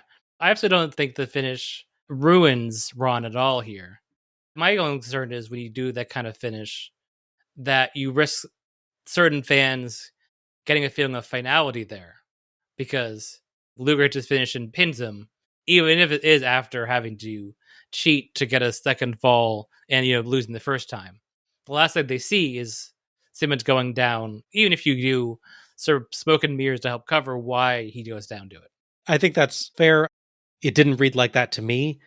Obviously, I think that's exactly how Luger will sell it as a good heel character in the coming weeks. Like, I beat you quite definitively, but I think they've done enough in the match to this point to make quite clear that Ron Simmons is a massive threat to Lex Luger and a main event worthy competitor. So I didn't feel like it undid any of their storytelling at all. So, like I said, I'm not necessarily saying it does. I think it runs a risk of it happening with some people.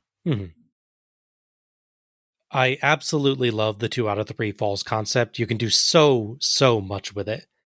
Case in point, an early quick win combined with Luger's exceptional match-long selling of the back makes Simmons look incredibly strong, instantly establishing him as a serious main event contender. What follows is a terrific big man match filled with big beefy moves and a ton of emotion, where both guys get to look really good and tough and powerful, with Luger also looking wonderfully spiteful and petulant and desperate. The story of the match is great in both big and small ways. I love the general atmosphere. I love the coach gimmick for Dusty and Race in the corner chats. Dusty's advice in particular was awesome for making this feel like a legit sporting event and showing the strategy element in a wrestling match more clearly than in most. The ending I found terrific. I don't think that Simmons loses anything by getting pinned, and Luger looks quite canny, with him ticking Simmons off all match and then using Simmons' frustration against him. Simmons basically looks great all match, but just makes 2 notable mistakes. He's too close to Race, and then he loses his temper after an eye poke, and those 2 mistakes cost him 2 falls and the match. He gets beaten by strategy and underhandedness, not power, and his 1 fall demonstrates solidly how amazingly strong and good of a fighter he is, so he comes out of this as a confirmed main eventer. Credit to all involved for the presentation of this, especially with the very sports-like break segments, Dusty and Race's coaching, Tony and JR's excellent work building up and analyzing the story of the match and the fight strategy. I can't say enough good about this match, honestly, which probably gives away something for later in the night. Fair. I said this before, but it felt like watching Rocky. It's so good. I would not be surprised if this one ends up on my top 3 matches at the end of the series, just for the terrific combination of the actual ring performance and the narrative and presentation brilliance that this match contains. Yeah. And yes, I said presentation brilliance For something made by WCW, I'm as shocked as you are. Yeah, broken clocks right twice a day and all that, I suppose. I suppose, yeah. Both of them would end up in Battle Bowl, which, if you think about it, kind of silly Luger's in Battle Bowl, because the whole point is whoever wins Battle Bowl gets a world title shot. Yeah. I think I might have even said this maybe way back when we covered that, but I don't remember, honestly. New Japan, when they have the G1 Climax tournament, which is a great silly name for anything, the G1 Climax, they often have the world champion in the match, or in the series rather. It's a series of matches where everyone fights everybody at some point. And that way it works for two reasons. One, you can have someone beat the champion during that and possibly win the tournament, thus showing they can beat him later. But also, in storyline at least, if the champion wins it, he then gets to pick his own challenger. Oh, okay. They have actually addressed that. Whereas this is Luger going, yeah, I want to be number contender to the belt they already hold. Which on one hand, if you fight yourself, you'd automatically win, presumably. But you'd also automatically lose. And then that would mean the guy that lost would get a rematch, right? Yeah. So you end up actually facing yourself for, at least 2 months. So it's actually a really good thing for Luger.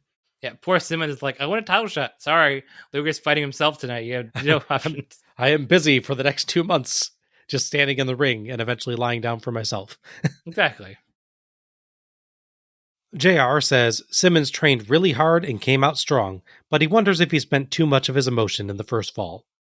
Tony says later on there was one point that everyone, even Dusty, thought Simmons had Luger, and he thinks not getting that pinfall took it out of Simmons and cost him his momentum. The two agree that everything would have been different if both men had gone over the ropes on the spot that got Simmons disqualified. They turn to the other events of the night, noting Paulie Dangerously's alliance with Medusa and Rick Rude, making one of the strongest forces they've seen in some time, and congratulating Brian Pillman on his win. And fireworks and a stormy purple sky show us out. And Halloween Havoc 1991 is done. So overall thoughts on Havoc 91? So this is one of the ones where I think they're getting good ideas in here. They much more embrace the Halloween theme, with set decoration, and for better or worse, with matches and match-related characters, be them the creatures or your Halloween phantoms, or the opening match, which is terrible, but kind of in an endearing way. Yes. The trade-off seems to be that it's a bit of a drop in overall ring quality on this show for me compared to 1990. There's more matches that are, as you said, essentially squashes. And there's matches that, if they aren't squashes, some of them they just don't live the potential. You think, oh, this could be better, or they could have done this or that. So it's less of a show where you can pick multiple matches and segments going, oh, you definitely need to watch this. And more of one, the whole package is really up and down and iffy at times in quality, but there's a real charm to it with all the announcers dressed up and all that sort of Halloween hijinks, as it were. Mm-hmm. Yeah. I guess it's a step forward, 2 steps backward kind of situation, I suppose. But they have, 9 more of these? So, see what they do. This was almost a really good show. It just has far too much dead weight. Mm-hmm. There's 11 matches on this, and 4 of them are effectively squashes, only one of which really had any right to be on the pay-per-view in my mind. Yeah. Add to that the exceptionally terrible mess of an opener with the Chamber of Horrors, and that's a lot of content that either should have been cut, or at least should have been better thought through. There are quite a lot of good to even great matches among the rest. In fact, I think you could make an argument for several to be match of the night. But it's astounding how much time just feels completely wasted on this show. Not just by matches, but even by promo time that has nothing to do with the actual events of the show, like the Young Pistols. Yes. Even some good things I'll compliment could just as easily have been done on the TV show, like the attack on Wyndham, which does admittedly take him out of Chamber of Horrors, but he shouldn't have been in there to begin with. And honestly, even the Halloween Phantom and his reveal, none of it really affects what's happening on this show, and pay-per-views should really be more cohesive than this. Mm-hmm. Quality-wise, the show ends up kind of middle of the road as a result. It has very high highs, but quite low lows that somewhat balance out. Though, to be fair, more of the show airtime is good than bad. And there are some tremendous moments on this where WCW pushes beyond what they usually manage to do well and actually nails it. Promo work was generally good, if not always meaningful, but was plagued by technical glitches, minor and major at times, the most notable being Rude being drowned out by his own music for a significant portion of his promo. The Forging of the Future Dangerous Alliance is an incredibly big moment, and though it probably could have been on free TV since it doesn't have a big impact on anyone but poor Z-Man here, it does make for an entertaining segment. Commentary is terrific. Tony and JR have some great discussions, delve into a ton of match strategy, help bring out storylines and character extremely well, and just seem to be having a wonderful time working with each other. It was very much the atmosphere that they had on the New Japan Super shows. Yeah. It felt like I was watching the show with two buddies who were really knowledgeable about the show and performers, and were invested in making sure that I had a good time with them. I really loved their work here. Production was variable. There are some moments that this is one of WCW's strongest ever shows, with a good set, strong camera work, and some careful plotting in the main event in particular that mixes presentation with in-ring storytelling to put on something unlike most of what we've yet watched and give a cinematic feel. But then there are the usual missed or awkward shots, mistimed camera cuts, and wrong choices for focus, and of course the blight on humanity and match recappers, the referee. Yeah. What a turd of an idea that was. Yes. It's hard to call this a great show, but I'd say it's good overall. Just be aware that you'll have to wade through a bad opener and some largely pointless mid-show stuff to get to all the good stuff. Still, it's well worth a watch. Match of the night and MVP then. So Al, what is your match of the night? All right, so like I said, for me, the highs and lows are much more obvious here. So there's less matches I think for me qualify as match of the night. Ones they think could qualify in their own way would be Eaton versus Taylor. And of course, Dustin Rhodes versus Steve Austin is really good. And of course, the main event, plus to a certain extent, as well as the Pillman and Morton match as well, as promised. Mm-hmm. For me, though, the match that really all comes together with a good finish as a whole, with the right presentation, the biggest stars, and just the best feel overall is the main event. Ron Simmons versus Lex Luger. Yeah, for me, it is also Simmons versus Luger. Yeah. It's one of the best produced things we've seen out of WCW, with an atmosphere like nothing else on the show, and it's a darn good match besides, with some exceptional storytelling from start to finish.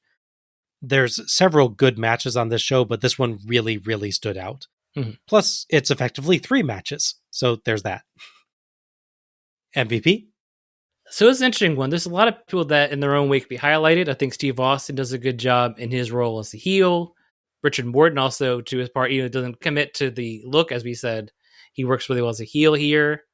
Obviously, notably, we have Rick Rude, who, despite the match not being all that exciting or important, really, he does a really good promo afterwards. Like what I said, Paul Heyman / E Dangerously. There's a really good promo that on its own merits almost got him MVP for me. And there's people that, even in bad matches, I think they look alright, which is credit to them. It's like, the Steiners and Sting don't really look bad in that opening nonsense match. They just can only do so much with the actual space and then the way it's shot and everything involved. They are absolutely doing their best with it. Just, there's only so much they can do, yeah. Absolutely.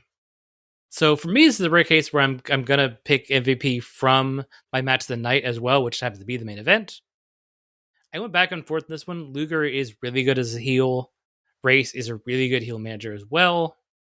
Dusty as the hype man and the sort of player coach there between the rounds is really good. Simmons also does a really good job. You see the full gamut of emotions from him, as he's really excited when he wins. He's annoyed when he's sort of screwed over with that DQ fall against him. And then, he's getting mad at Luger at that. So it's really hard to pick for me. I still, even my base notes here, I'm torn between picking Simmons or Dusty here. Okay. So if I really have to pick, I'm trying to think. In a way, it's kind of like how I judge with Flair segments. Rhodes and Flair are both naturally really high up on the rankings because they're just so good. So for me, I think I'm going to pick Simmons because he, I think, steps up as close as he can at this point in his career to Rhodes' level here in terms of how he delivers everything in the match. Mm-hmm. And plus, I don't know how many big main event matches they get to cover with Ron Simmons for the series, so that's also a factor as well. But even outside of that, he definitely earns his spot here. Oh my gosh, I'm so glad you did that. Oh, yeah. Because I was warring between Ron Simmons and Lex Luger. And I really felt one of us should pick Simmons. Yeah. He's so good in that match. And I think I was at the point where if you didn't pick Simmons, I was probably going to pick Simmons. Sure. But I also did not want to undersell what Lex Luger did. So since you picked Simmons, I'm going to pick Luger. Fair enough.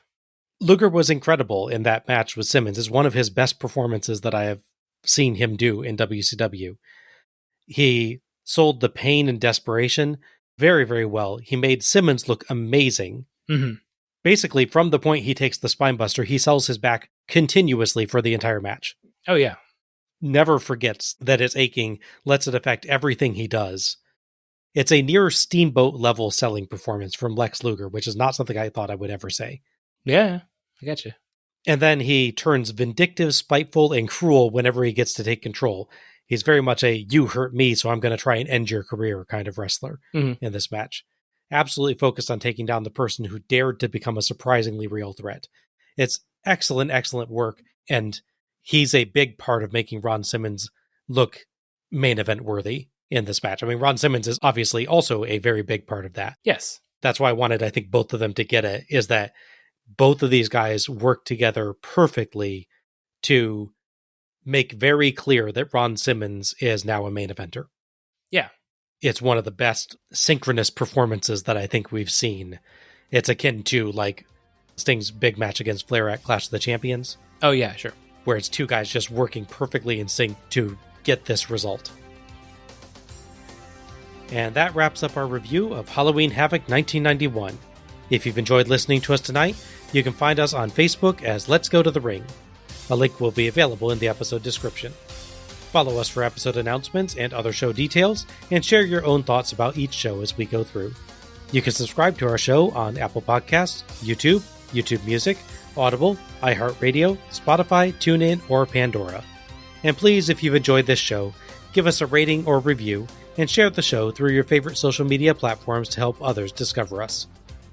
Many thanks to OSW Review for attendance and pay-per-view figures, and to Gina Trujillo for our logo. Next up, Halloween Havoc 1992.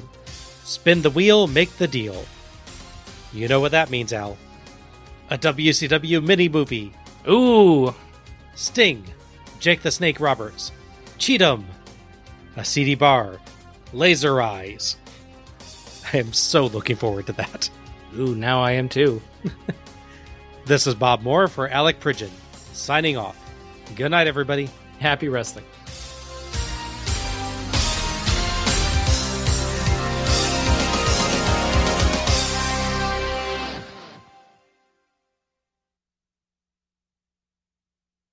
Do do do do do do do do do do do do do do do do do.